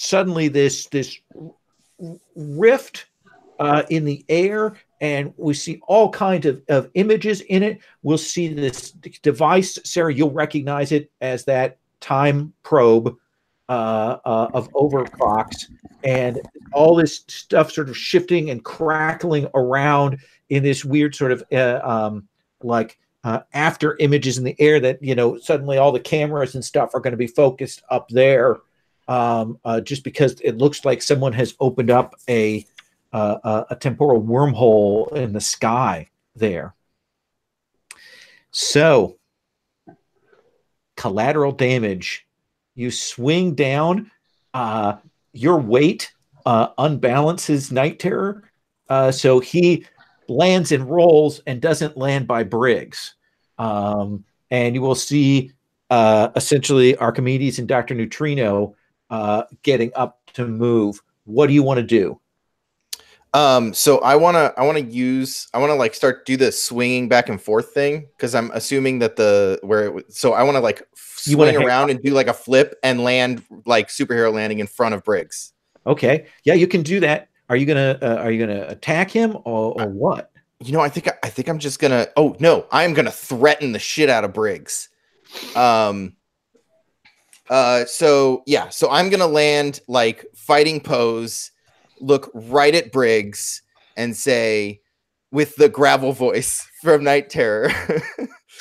It'll be picked up by the mic. Yeah. Show yourself, or I'll bust your damn face. Let's have you roll provoke. Cool. And I get to use danger if I threaten. Oh yeah. Damn it. If I threaten to hurt someone, I get to roll plus danger. All right. Oh my god, that roll is terrible. Okay, so that's a 3 on the dice, plus 3 from my thing. Your team pool does this your team pool is currently 3 because now in a battle. Does this frustrate Sparks or impress Oddball? Because if so, I get plus 1. Can't it be both? Can it? Por qué no los dos? Thank you. Does that seem fair to you, Sarah? Oddball? I'm certainly impressed he's charged right in. Right. Okay. So I think he wants to hold himself up, but he is a little paranoid, and so he does kind of stumble back. He doesn't reveal himself, but I'm going to give you +1 forward against him. Okay. and he is kind of stumbling back. You will see this female hero, Archimedes, flies up, and Night Terror intercepts her. Even as Dr. Neutrino is moving over to try and paralyze you. Let's come to Sarah, and then we'll go to Oddball, and then back to Zahn. I mean, I think Sarah has set up cameras, and she is tracking the yokai who are starting to reveal herself. She's getting evidence that they were planning a disruption of this event, and she's going to, so she can establish after the fact that this was also something that Briggs had planned. Okay. So does that seem like unleash your powers to essentially generate concrete evidence in the aftermath? Yeah, I think so. Okay, then let's have you roll that. Ooh, that was only a 4. That was only a 4. So I think you get it. You get it set up, and out of the corner of your eye, you will see this shift, and you're kind of concealed up there on the rooftop, running these cameras, and you will see 3 of these yokai pop out and rush you. Does that seem like a fair move? Okay. But am I still getting the evidence? Oh yeah, absolutely. Yeah. Yeah. I'm giving you that. Okay, that's fine. Yeah. Let's come to Oddball. Oddball, these yokai are coming towards you, but you look up and you see Briggs away from collateral damage, but you also see this other hero moving up, Dr. Neutrino. He talks like this. And he is Dr. Neutrino. What? What do I know of Dr. Neutrino? Dr. Neutrino is a super scientist with a cool neutrino ray gun. He's actually Dr. Neutrino Jr. But he's a brainiac type. Yes. He's going to paralyze collateral damage. I'm going to, since I've landed there, and I'm going to do the full, have oddballed out. So we see the old golden age oddball costume on Oddball there, and I'm going to point up at him and I'm going to say, I'm telling you, Briggs is trying to kill everyone. You can be the hero here, Neutrino. You read the comics. You can be an oddball. Don't be the odd man out. And I'm trying to provoke him. I think you are, and I believe that you have a move for that. I do. I am trying to White Knight at him. Let's White Knight him. All right. So, with my White Knight, I get to go with Savior instead of Superior. Still doesn't make me great at it, but at least gives me a +1. Come on, baby. That's a 6. Anybody feel like Team Pool's worth this one? Yeah, I think so. I mean, Dr. Neutrino, he does know my family, and he knows from the news coverage that you're working with me. So I think he is inclined to trust you. Right, and you are here, and your father's here. I mean, hell, it's practically a family reunion we got going on here. Well, but they don't know his father. But just to clarify on that. But I like that Neutrino, Neutrino does kind of hesitate. So he's not going to attack collateral damage, but he's also here to defend Briggs. So I'm going to say that he will hesitate here. Excellent. Does that seem fine? And you can gain your critical opportunity. Ooh, okay. Okay. So yeah, he pulls. He's got that neutrino gun, and he and what's going on? I don't know what to do. This wasn't in the manual. And he's swinging that around. Zahn, what do you do? What was the name of the councilwoman that Brig is passing as? Jessica Okane. Okay, so I'm going to swoop down from the wall mess under the sky and go behind her and try to grab her into my gravity field. Okay. And yeah, say something like, well, Councilwoman, may I have a word? All right. So that seems to me like you're trying to unleash your powers to get a hold of her. You're not actually attacking her, but you're just trying to get a hold of her. Yep. Okay. Then let's have you roll with that. 7. That is a 7. Very So you can big. mark a condition. Hang on a second. Let me check here. So you can mark a condition, or it'll be temporary or unstable. Let's go with temporary unstable. I don't. Okay. So I don't get a great right now. You don't get a great grab on her, but you do yank her back. Do you want to move her forward visible, or do you want to move her kind of out of sight of what's going on to separate her from the other Briggs? What do you think? I want to separate her. Okay, so kind of pull her back so you don't draw the attention of the two heroes, and you get her separated out. That seems like a good strategy there. The yokai are closing in on Oddball. The yokai are closing in on Sarah. Briggs is up there on stage. Night Terror is tied up with Archimedes. You have an opportunity here. Collateral damage. Do I see that the yokai are closing in on collateral? Like, is there or on Oddball on them? Is there like a? Of course.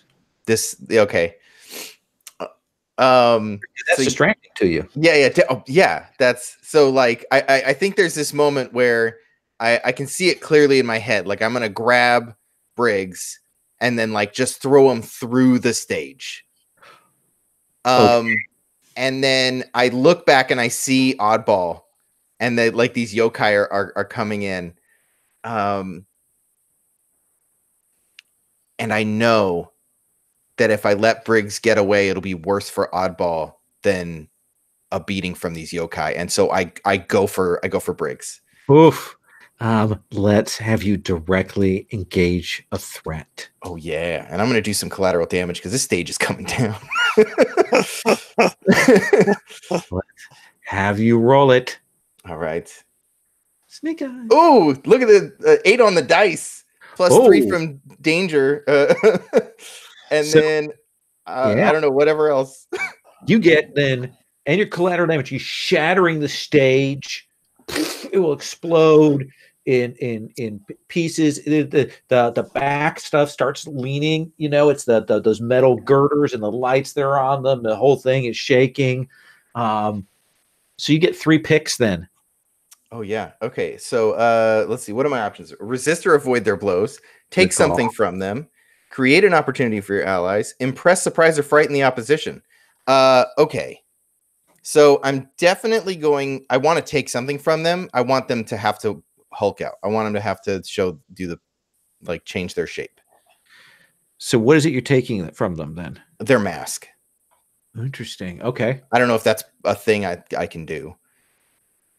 Yeah, it limits what I can do in terms of their adversarial moves. Okay. I think that's fair.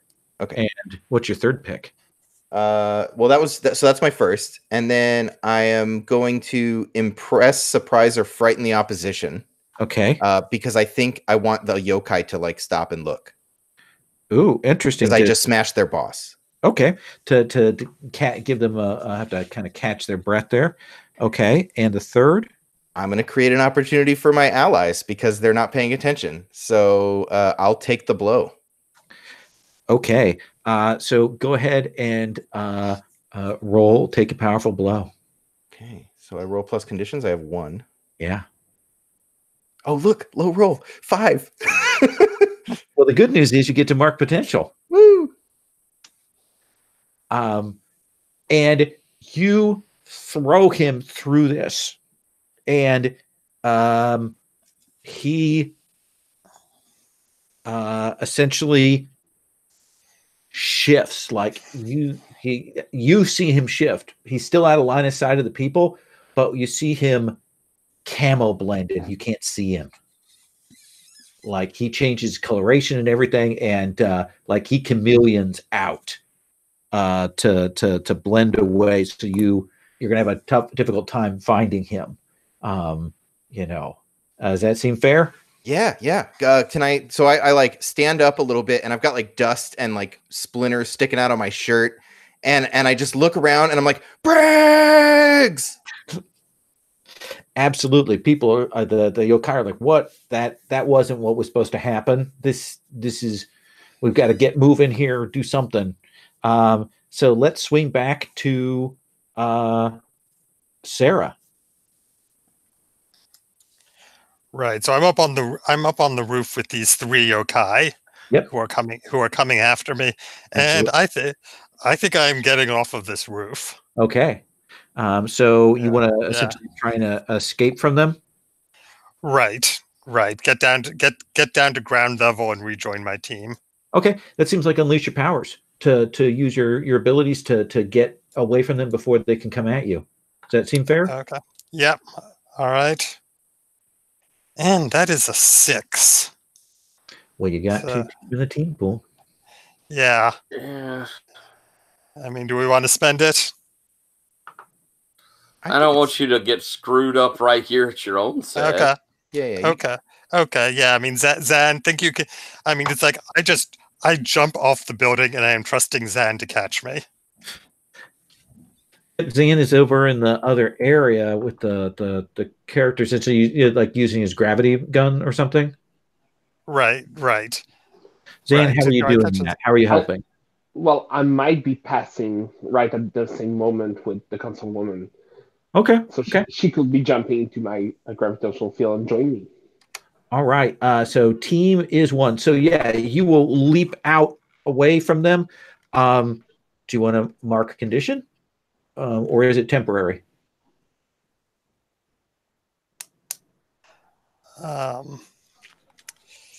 Yeah, I mean, I guess I'll mark a condition. So essentially, this particular foe, this mob of yokai, are off the table. Essentially, that they use their teleport up there, and now they're like, oh shit, we got to go down the stairs, and they start running for the stairs.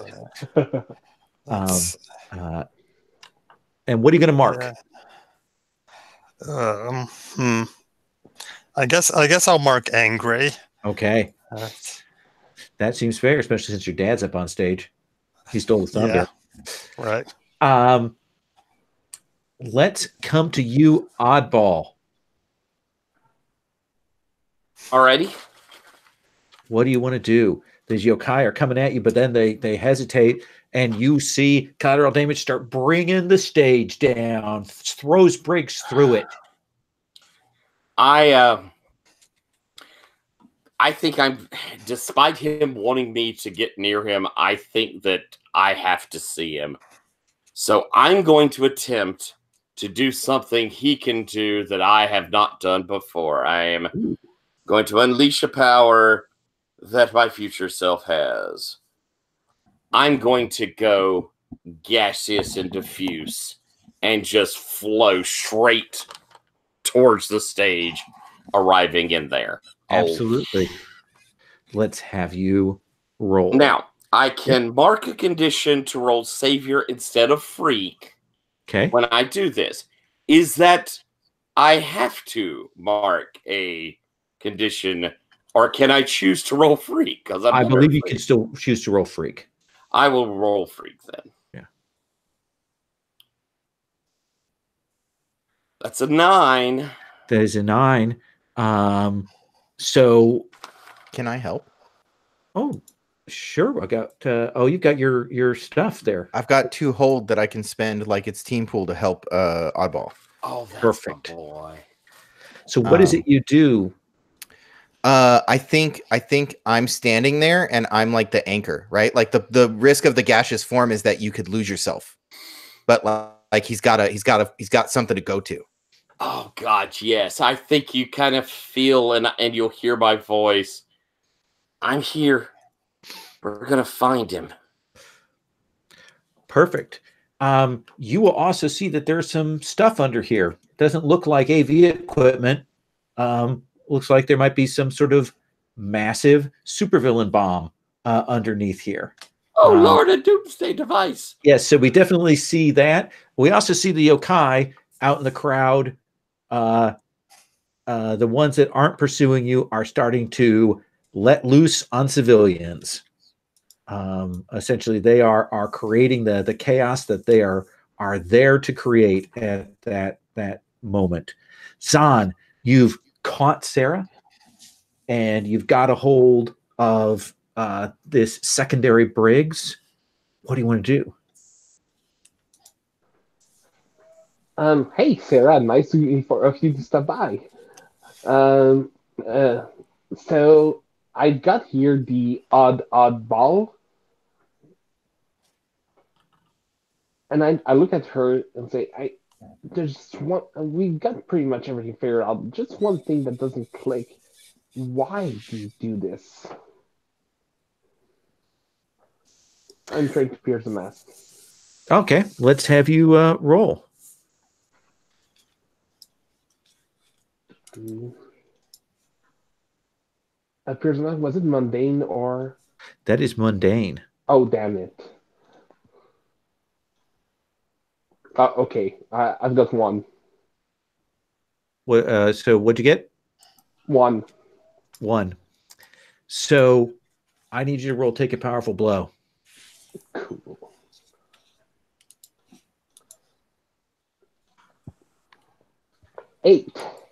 Eight. So on an 8, choose one.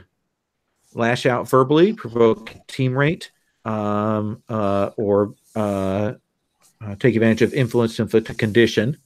Give your opposition an opportunity, or mark 2 conditions. I definitely give opportunity. I'm being cocky right now. And okay, so somehow she turns gaseous and just drops out of your gravity bubble. And of course, probably people aren't going to necessarily see that because you've got that big distraction in the sky, but she will essentially follow the ground, roll, and kind of go to move to become a face in the crowd. Whoa. Did you knew she could do that? You could do that? I didn't know you could do that. Collateral damage. You hear lots of collateral damage outside. Things going down. Oh man. So there's a bomb in front of me? Yeah. Is that what you said? Yeah, there's a supervillain villainous device down here. What do I like? Is there like a timer on it? No, you don't see a timer. I mean, you do have a teammate who is very good with gadgets. But then you'd have to call in Sarah to help clean up your mess. Yeah, that's not happening. No, actually, I think I'm gonna just pick it up and I'm gonna take it to Sarah. Okay, so I think this is going to be unleash your powers. Yeah. To use your super strength to get this thing out and lift it up without detonating it. Oh, sure. Okay. This is going to go well. So go ahead and roll with Freak. Okay. So that's an 8 on the dice. Freak. Oh, Freak is a -1 right now. Freak is a -1. It's a good thing you're not hopeless. Yeah. So you can mark a condition. Yeah, let's do that. Okay, what do you want to mark? I'm afraid I'm carrying a bomb. Okay, so tell me what that looks like. Okay. How big is this thing? Let's say it's the size of a Prius. Oh, good. Okay. I was thinking smaller. All right, cool. So yeah. So okay, yeah. I got it. So there's the way that it's sort of on these stands, right? The like the braces, the triangle braces that are And so I grab the triangle braces and then throw it like rip it out of the ground and throw it up over my shoulders. So I've got it like behind my back. and I turn to the mist cloud and I say, "Protect the innocents. I'm going to find Sarah." And then I just wade out. I'm like, "Sarah!" Push your way into the crowd. People are running, pell-mell, chaos everywhere, just pushing through, all of that. And luckily, it's Sarah's action.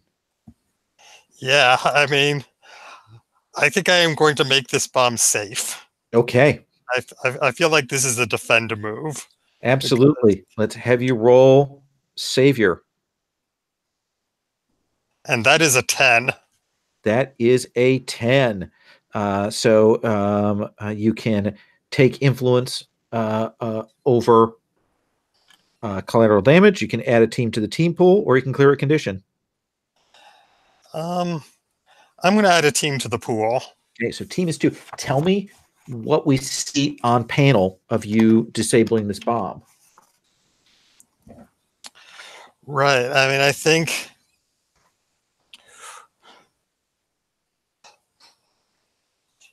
Yeah. I mean, I think I recognize some of this technology. I mean, this is Aegis technology. Or no, sorry. Actually, it's AI. Yeah. Aeon technology. Yeah, and Briggs. This is something that Briggs should not be able to should not have, and it can probably be traced back to him. So. Yeah. So yeah. I mean, I'm going to find the power source, because Okay. if I can just disconnect the power source, then that will deactivate the bomb before he can trigger it. Absolutely. And it's like I just point to one spot and I say, "Punch there." Yes, I was gonna ask if I could just like rip a panel off. Yeah. Boom, tear this thing out. Oddball, you're below the stage with yourself. I think that, as I'm diffused out there, and I can kind of sense I'm somewhere there. Yeah, I think you can see yourself. I'm sorry. I know that something I did made you this way. We didn't know what the future was going to be like, did we? Doesn't have to be this way. We're good. CD sees it. Bang saw it. We're good. I don't want to make you this unhappy. I'm sorry it happened. And I'm trying to activate and make amends. I'm trying to comfort and support him. Okay. Let's have you roll with a +2.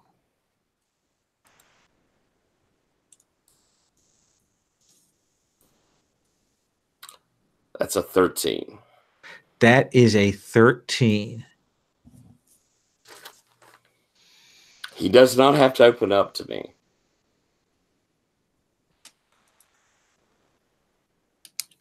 I think he shifts and you see him and he goes, "You don't even understand what this world is going to do to you. You don't even understand what they're going to make you do, what they're going to tell you you can't be, what they tell you you have to be. We're going to kill them all." And we'll see, he will take a condition, and you see him stretch up, and you see this, like he kind of goes gaseous, and you see him suffuse into night terror.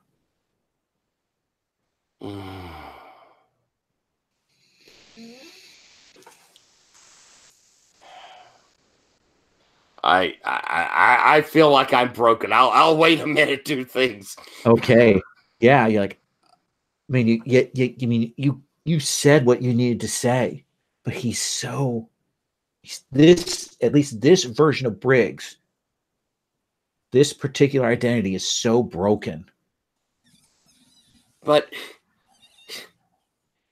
people should, and I mean, I'm just overwhelmed with the emotion of it as I'm looking around at, these kids. But everyone should have the chance to learn it for themselves. And we'll come back to that in a second. Zahn. See collateral damage come running out with this bomb. You see these yokai are causing chaos. There's some kind of fight up on stage. What do you want to do? I think I'm going to try to take care of the yokai. Okay. So you want to try and defend the civilians here? Yep. That's what I need to do. Okay. Then let's have you roll with Savior.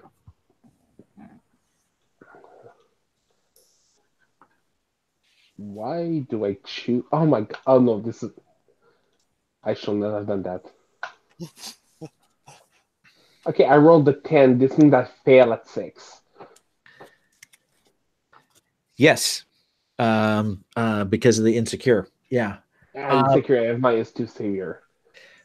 So I think you will go and you will move to get some of them out, to get them out.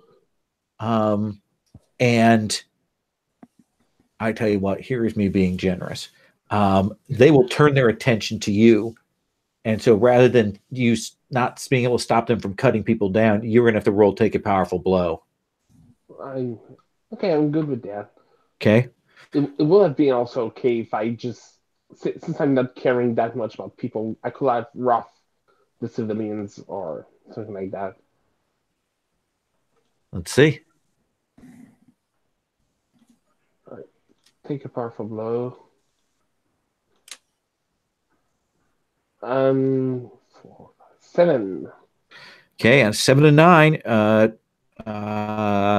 lash out, take advantage of influence to inflict a condition, give your opposition opportunity, or mark 2 conditions. Okay, I think I'm going to go full useless right here and mark the last 2 conditions to take up to 5. Okay, yeah, they batter on you. They swarm you. They're not individually, they're not that powerful, but there's a mob of them. And it's one of them summoning like a fiery blade, and another one, hitting you with that water pass through where it freezes you, and they're just sort of that cycle of them coming at you. We'll come back to you in a second. Collateral damage. You see Zod getting the crap beat out of him. You don't see Oddball anymore. He's under the stage. You're not sure what's going on with him. I think I got to deal with these yokai that are taking a piece out of Zahn. Okay. And I think so I'm gonna run in and just I'm gonna directly engage this threat, which I am now a little I'm scared. So this is gonna be a little tough. Okay. But my friends are more important, so I'm gonna dive into danger and try to fight these guys. Okay, so we attack this mob of yokai that are on Zahn. Let's have you roll. Okay, so I got an 8 on the dice, +3 -2, so 9. 9. And then does this frustrate or impress Does this frustrate Sparks or impress Oddball? What do you think? Oddball's I think Oddball's busy with his stuff. Yeah. Oddball is out of sight, and I am definitely not frustrated that you're protecting Zahn and fighting the yokai. Yeah. So. 9 it is. Okay, so you get and what's the collateral damage look like? Oh yeah, I'm definitely gonna do some collateral damage. So we're in a crowd. Yeah. I think I'm not really being discriminate with how hard I hit these guys, and they're just flying back, knocking out civilians. Oh yeah. something that's happening. So I think like when the stage fell and when I picked up the bomb, I started to like rip off my shirt a little bit. And normally when I punch something, like my fist will go red and black and then it'll fade away, and it's starting to stick. Like I'm taking so much like collateral damage that the red and black is just sticking on my skin. Like my skin is sort of red and black all over in splotches. Okay. Then what are your picks? Oh, right. Sorry, I forgot I'm playing a game and I have to do moves. Okay. Yeah, I'm going to I'm going to create an opportunity for my allies, and I want to take away all their weapons. So I think as I'm fighting them, like I'll grab onto whatever they're whatever weapon they're holding and kick them away from it and then break it. And then so I'm going to just try to take away their weapons. Okay. Yeah, they have some focuses for some of their powers. You're grabbing those and doing that. Okay. Let's have you roll take a powerful blow. Yeah. All right, let's do that. Oh, boxcars. Interesting. So that's gonna hurt. On a 10 plus, choose one. Remove yourself, lose control of your powers in a terrible way, or two options from the 7 to 9 list, which includes marking conditions. Yeah. Okay. So lose control of yourself, your powers in a terrible way. That sounds neat. Or take two from 7 to 9. I'm going to take two. Let's see. You struggle past the pain. Mark two conditions. You give ground. Your opposition gets opportunity. Lash out verbally. Provoke a team. Oh, provoke a teammate. I'm gonna provoke Sparks, or I'm gonna attempt to. Right. So I'm gonna lash out. I'm gonna say, "Damn it, Sparks! Why are you just standing there? I'm getting my ass kicked out here." Sparks, are you gonna accept that provocation? Yeah. I mean, I'm gonna go in and try to help him out against the yokai. Okay. So that'll be your foolhardy action on your following thing. Yeah. Let me swing back and resolve. What's the other thing you want to have? I'll take two conditions. Mark two conditions. So I am starting to feel guilty and hopeless because I don't know where I've lost sight of Oddball, so I'm feeling a little guilty, and I'm nervous that there's no way I'm getting out of this. You will see as you're doing that, this blur come flying down out of the sky. And you will see on the far edge away from where you're working, you will see yokai just flying through the air. And you essentially see Dame Canada just working her way through. She's grabbing them and she's throwing them a couple blocks away.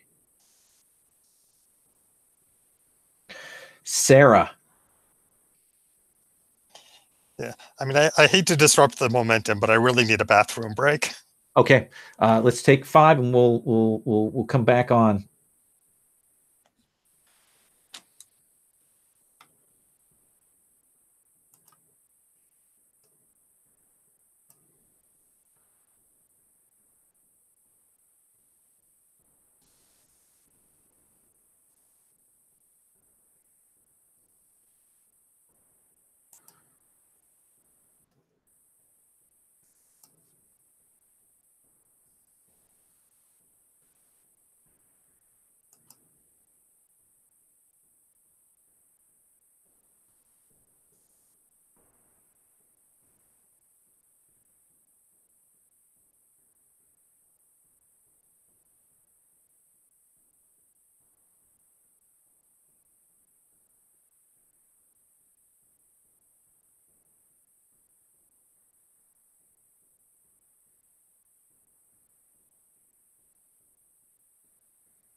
This game is fantastic. Oh, it's been freaking amazing. Yes. I don't play a lot of PBTA. I mean, I've run an 8-session Dungeon World game, but like other than that, I have not played a ton of PBTA games where there are fights. And so it's kind of nice being able to like go through the fight as you would, describe a comic book fight. Yeah, there's so much I like about how Masks handles that stuff. I think one of my things I really love is the idea of when villains get hurt, there's a villain move. There's a thing that happens. Which at first, when I first read that, I was like, oh, I don't want to have these guidelines. And then I realized how useful it is as a thing for the GM. And it's fun writing up villain moves. It's become one of my central pleasures of the game. I should have taken a powerful blow as well as mark a condition. Ooh, we'll have you take a powerful blow when we roll back to you. Okay. That will be fun. Did I see concept art for Wu Lin on the Slack? Yes. It sure was awesome. Yeah, and there's a big big announce coming to about that I'll tell you off air when we're done. That art looked amazing. Yeah. It must be really cool for you to see so much love for the game you're making. I just feel like people are digging it. That's all I ever wanted was people are playing it and enjoying the genre like I do. That's been super fun. It's so I played it with Jason. Oh, good. Yeah, it was awesome. The entanglements were just succulent. Entanglements.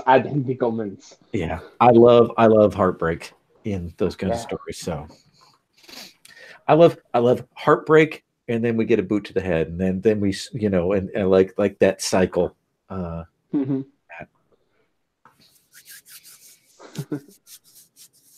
he's pretty awesome.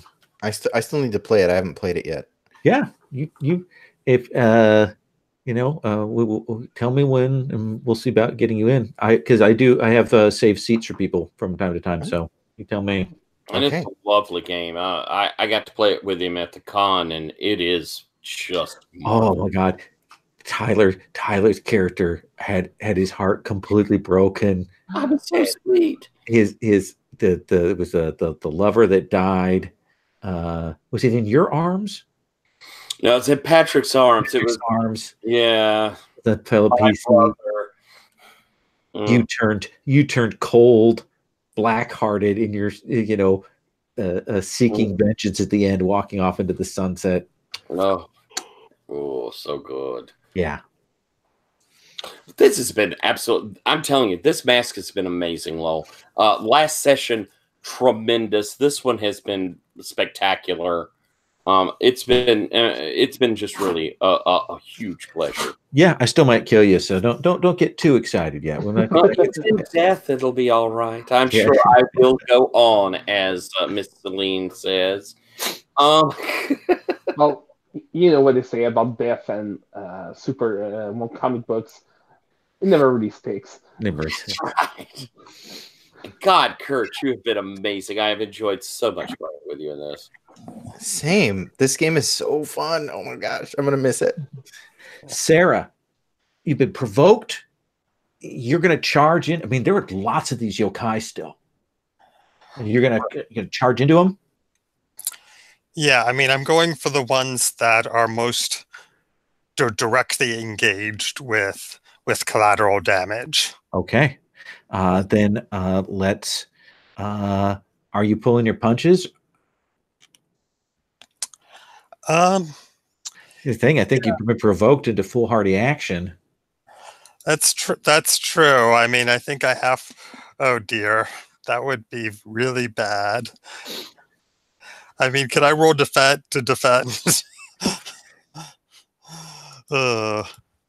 I think we're going foolhardy here. Okay. If I'm going to have to roll plus danger, it'll be the first time I think in the game. So Yeah, this is going to get. It could turn out awesome. Yeah.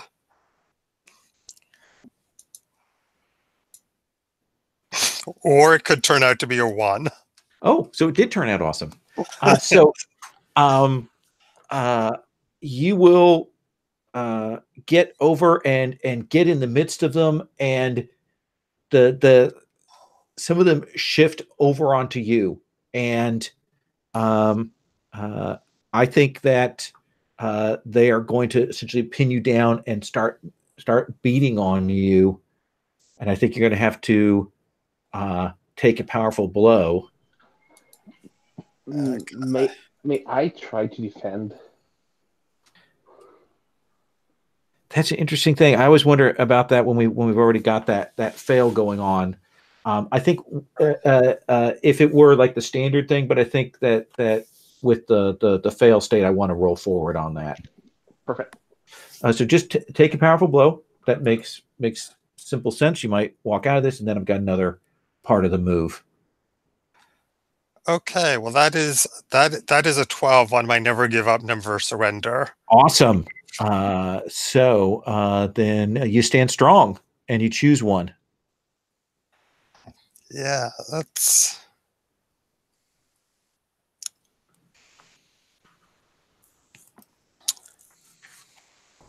You know what?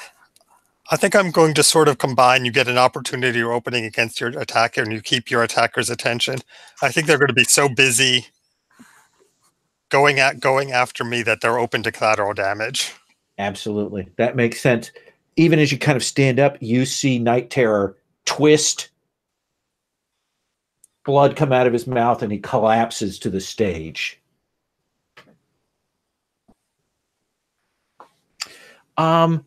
Oddball.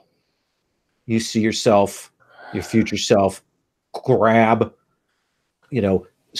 absorbs into Night Terror, and then twists his body and drops him like a rag doll. What do you do? He's going to kill more people.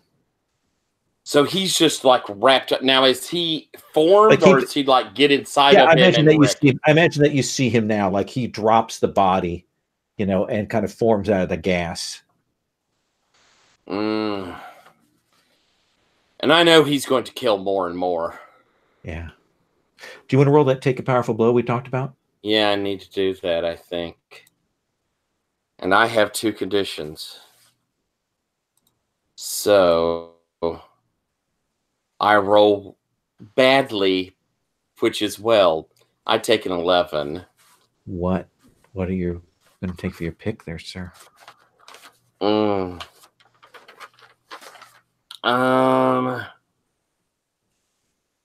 it's too late to defend, right?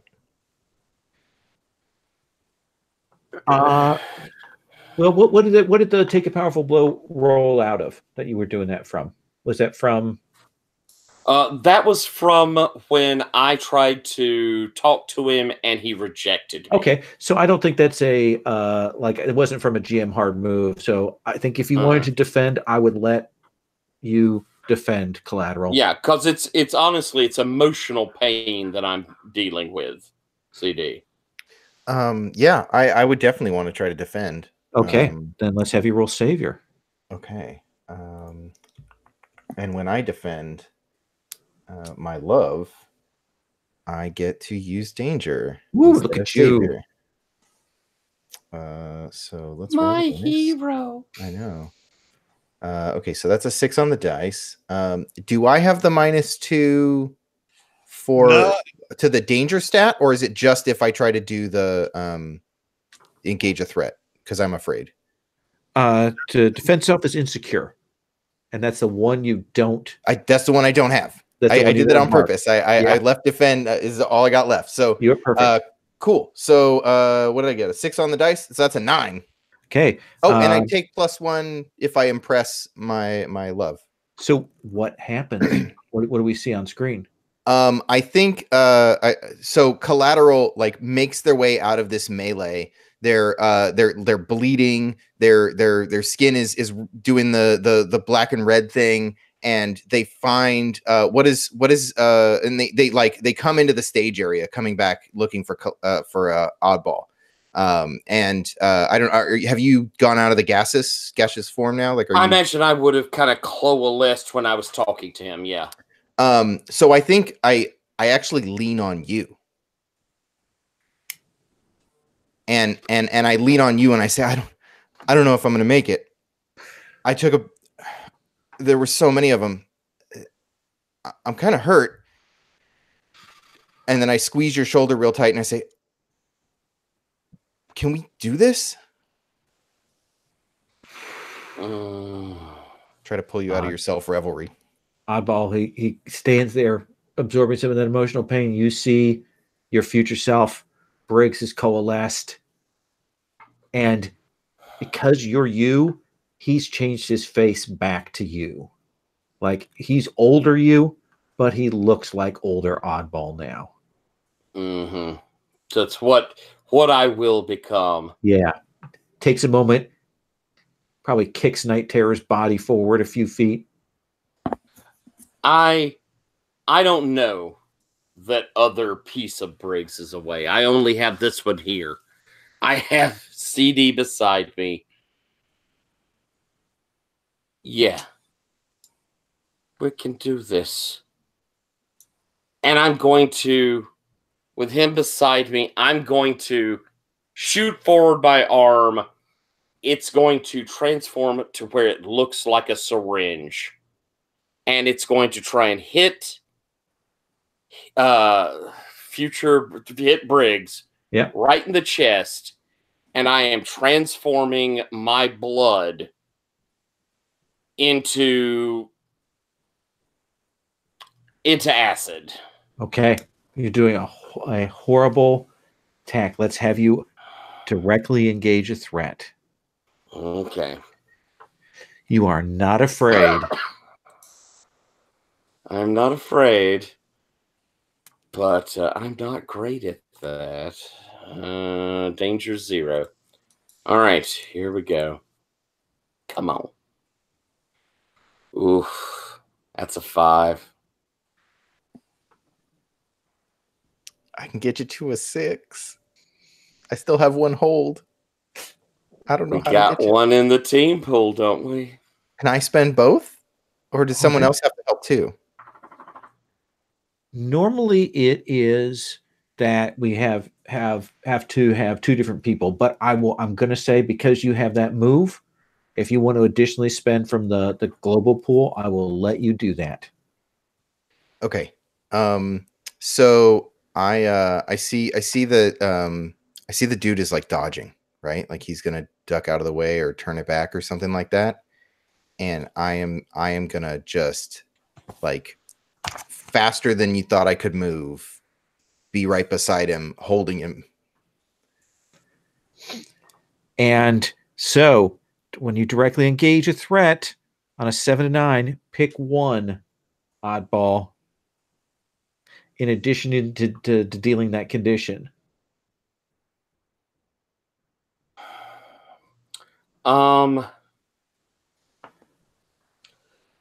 I think the only I'm torn between take something from them or impress, surprise, or frighten, in that I'm making him have to abandon this position. I want to put him in a position where this Briggs persona is no longer viable. Okay. Yeah.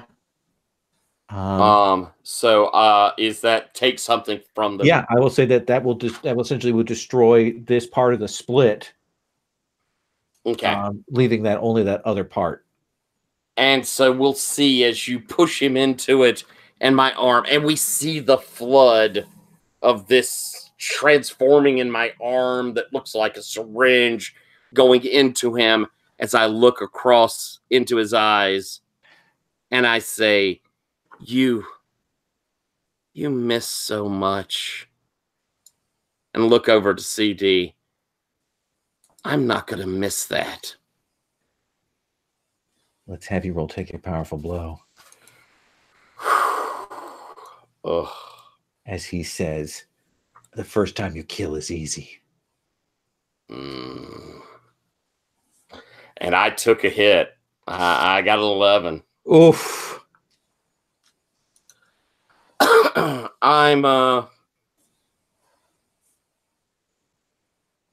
I'm gonna take the. We're at the end. I don't want to be dropped out for all of her wrap up, so I'm not gonna just go unconscious. Though that any way probably you can. Is there any way that some of this can spill over onto me? Isn't one of the things to give someone else a? He would have to choose 2 from the 7 to 9 list. Yeah. Okay. He could use his influence to afflict a condition and then mark 2 conditions. I think that's what I'm doing. Okay. I'll mark 2 conditions, and as you see, CD, as I go in there, you could see him fighting against me and pushing back that poison into me. How do you stop that from hurting me? Well, I mean, is this the provoke to foolhardy? Or is there something else, or is it like I don't know what I just want to know how I need to narrate it. I think that it comes off of the or take it. Where is it? Or I can just take a condition. Yeah. Or take advantage of your influence to inflict a condition. So okay. So you're just giving me a condition. Yeah. Yeah. I just with one hand still on Briggs. I reach over and just squeeze the arm down and jam it back into Briggs, but it like bursts and gets me too. And we'll come back to the fallout from that in just a second. But Zahn, let's come back to you. You can see Sarah is in the midst. She is holding her own despite the odds against this massive yokai. Somewhere in the crowd is that councilwoman, and you can see that there's Dame Canada is trying to clear house here. What do you want to do? I think right now I don't care about anything else than Sarah being overwhelmed by the yokai. So I'm going to swoop in and defend her. Do you want to defend, or do you want to engage a threat to try and take him out, so that you don't have to roll the horrible defend roll? Well, actually, if I roll defense against for someone that that has influence over me, I don't get the penalty from insecure. Oh, okay, awesome. So let's have you roll. Well, it's still worse than. Okay, no, I'll do everything gadget trait. not going to do something good at. Okay. So let's have you roll. No, I have -2 because I have all the conditions. Yeah, but it'll be a 0 with that. In that case, I will defend. I have 0 either way. Okay, so let's have you roll. Yep, yeah, I prefer I prefer how defense looks. 6. So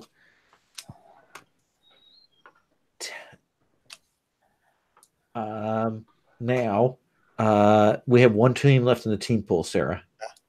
Yeah. I think we should we'll spend that to avoid the bad consequences. So team pool is exhausted. You two are standing kind of back to back, and you're surrounded by this ring of yokai. And essentially you're kind of grounded a little bit, Zahn. And you two are kind of facing against them, probably, a strategically placed blood on your costumes, torn and things, and they are that thing where they are in that ring and moving to close in on you, but you did pull Sarah out from the heart of it. Does that seem fair? Yep. Okay. Oh boy, that hurt a lot. Collateral damage. Yeah, I think that takes me out. Yeah. So tell me what that looks like.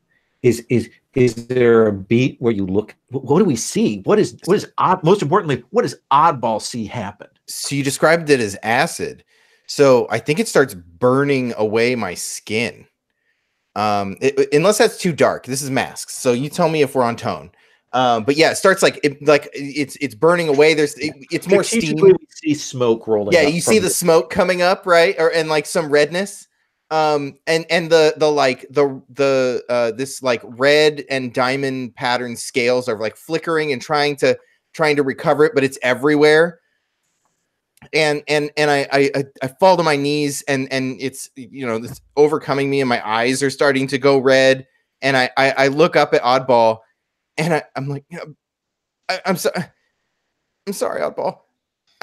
I just wanted you to be safe.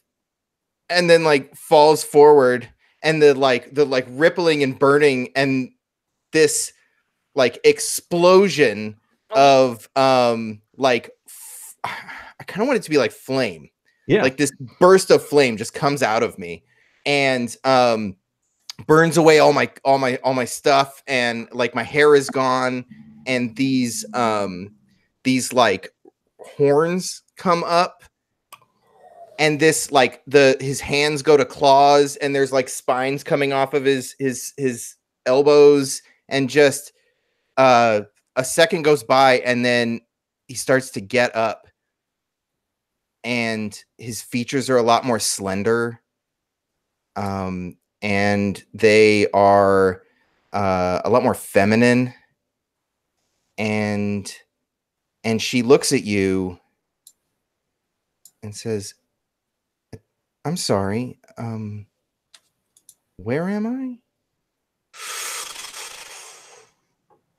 Oh, we'll come back to that in just 1 second. Sarah, you're surrounded. You know that other oddball, other Briggs is out there. Maybe he's already made their escape. You don't know yet. But you also saw Night Terror collapse on the stage. But you're surrounded by these yokai. You're back to back.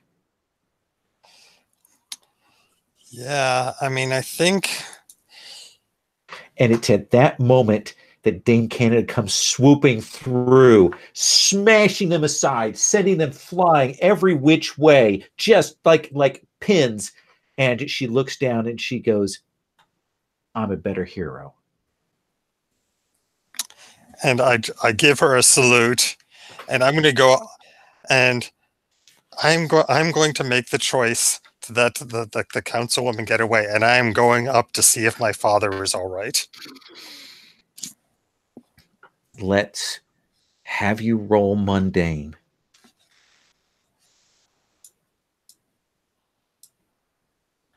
That is a 5. I'm sorry. Your father's dead. Oof. I think that was a powerful blow. Yeah.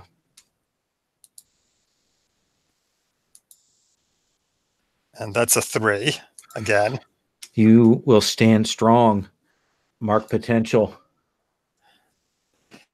And I think you'll actually see Dame Canada come flying over to where you're at and start to pull you away. Even as that crisis is going on, even as you said, as your dad's body kind of drops back to the ground, that skull mask on, you, oddball, that's not collateral damage. I think that even kind of as the changes going on, I've moved and I'm reaching up and like sort of do that envelopment that we'd seen before when I saved him. And it's this different person as I wrap around. I don't, you tell me how you react. But as I wrap around and you hear in your ear, I love you.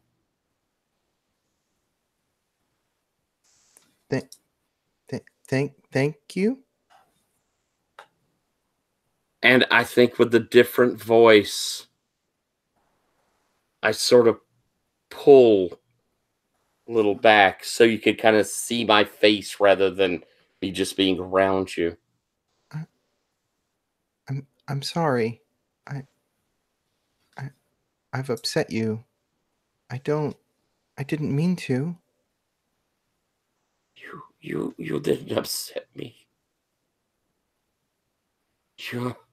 You're a hero. I am? Oh God, yeah, you are. I am a hero. You're my hero. Zahn,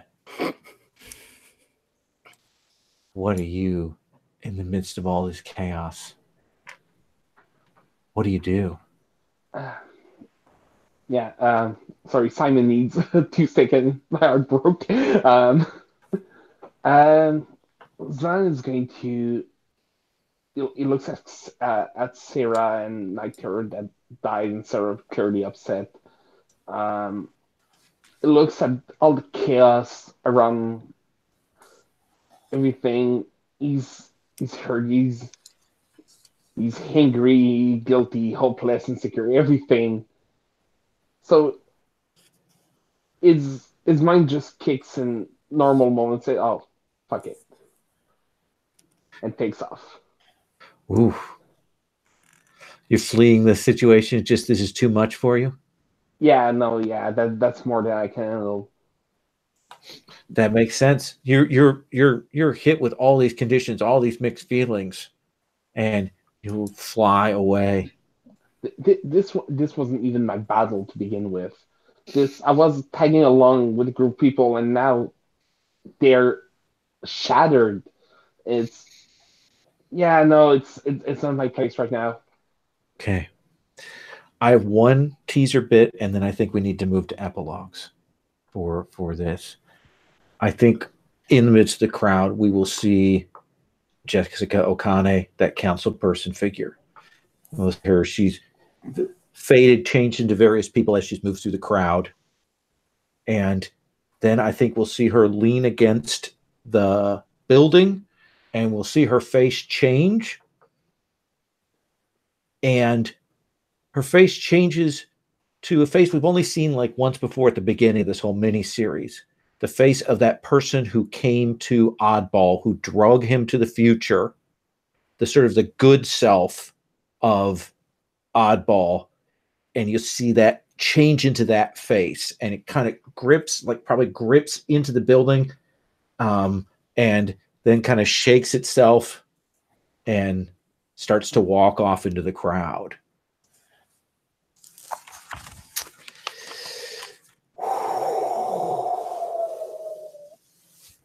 Let's do the epilogue scenes. This is sort of the end of the mini series, the panels we see there at the end. I want to do Zahn and Sarah first, and then we'll do Oddball and Kurt since they're the ones that are leaving. Zahn, where do we see you go? I mean, what's the epilogue we see of you after this crisis?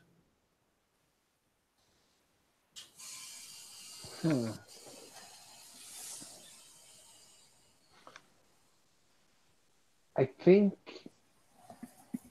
I don't know.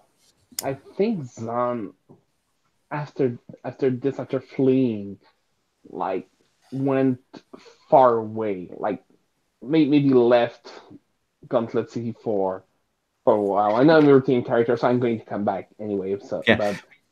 We see some sort of landmark in the background that's recognizable, like the Great Wall of China or something.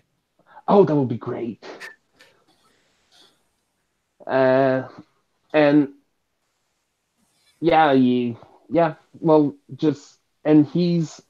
I think he's contemplating. I don't know how to say this. Up there with the wall of China in the background, there's like some kind of rift that we see, like how do you say it, the ether void things that Tyrannex said that Jane, the Imperionics,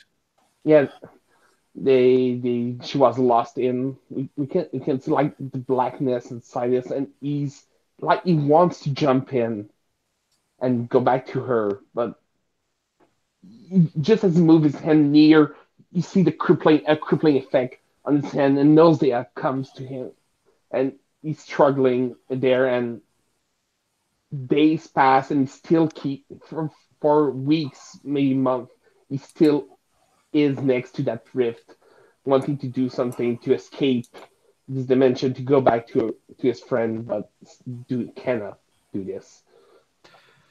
Awesome, Sarah. Yeah, I mean, my father is dead, and I mean he was kind of estranged from the family, but still, I mean, I think we've got to see the funeral. Your uncle and his husband and your grandmother and even your mother, yeah, and lots of others, lots and lots of others. Many of them. Do we acknowledge? Do people know who you are? What do we see of you? What do we see your reaction? I mean, is this the funeral for Night Terror or for Greg Kirby? You tell me. I mean, I think this is the funeral for Greg Kirby.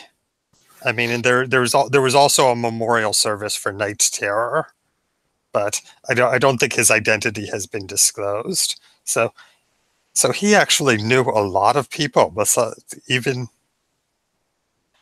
I mean, I think yeah. I mean, I'm going to introduce myself as his daughter, and I'm going to talk to them. I'm going to find out how they knew him and how he touched their lives. I was down. I was down on my luck. I was messed up with this criminal gang, and we got beat up by some vigilantes. And Greg found me afterwards. After that, when I was just absolutely down on my luck, and he helped me. He got me back on my feet. Yeah, I did. I never knew my father very well, but I knew my grandfather. And that's just the kind of thing he would have done. Yeah. I think Grandpa would have been really proud of that. Awesome. Collateral damage.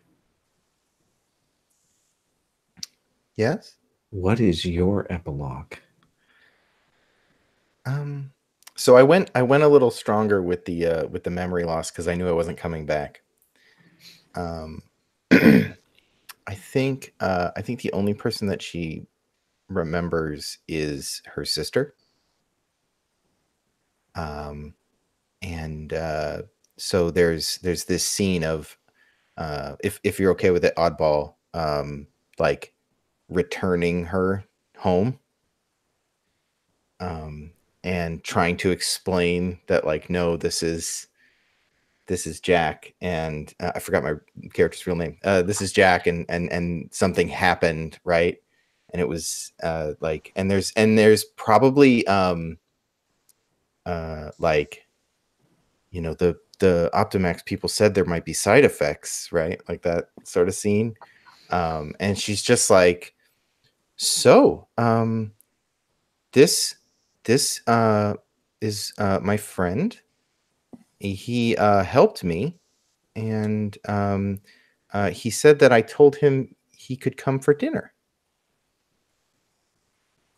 You'll stay, of course. Please. Like, she needs your help to get through this. Of course I will. I'll stay as long as you want. Thank you. You make me feel very comfortable.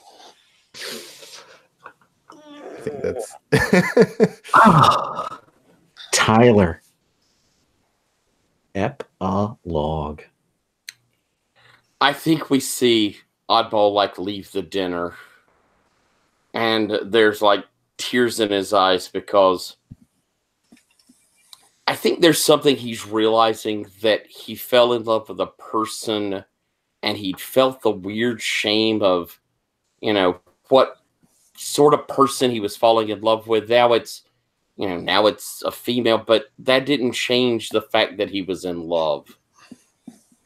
And as he leaves out and he looks back over, kind of gives a little nod, and we see a bit of a montage of him going through the city, setting up for that school, that magnet school. And I think we see an administrator being assigned to that school. And we see we know that's Oddball coming in to make sure that CD's being taken care of. But then in those off hours, CD being back there to visit the house and realizing there is no other life that CD's really living, or that Oddball's living, but trying to see if the CD he knew is still there. Oh, you guys kill me. Absolutely slay me. I swear it's dust my high. Wow. That's the end of that arc. Holy cow. Oh, wow. I teared up in this one. Wow. I'm so sorry, Tyler. I'm so sorry for taking CD away from you. No, that was perfect. It was so good. And I mean, I teared up when I was talking to Mr. T early. I mean, there was lots of all teary moments. Well, I would like to do just a quick stars and wishes. Zahn and Sarah, you guys can mark another potential. We won't do the end of session thing. We'll just give you the potential on that. And yeah, I would like to, if you guys don't mind, just doing a few minutes because we're right up at the time, but I would like to do that. Let's do that same order. And you can say whatever you want. Stars and wishes. This is just basically what are your thoughts, things you would have liked, things you liked, things you want to highlight, things you would like to have seen more of, that kind of thing. Let's start with you, Simon.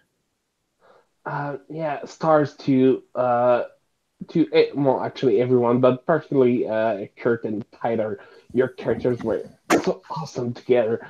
Yeah, it was really, really. Oh my god, it was so heartbreaking to see everything from the beginning of the romance to the end. It was really awesome. Really like also Steven. Yeah, Steven. How you played Sarah, and how you tear up of emotion also between your father and your teammates. That was really, really, really awesome. I'm going to and of course Lowell, you were really, really good. The story you wave was really awesome, and I really like how your take on Terra Nex. I no idea I really like this detachment you've put into that character.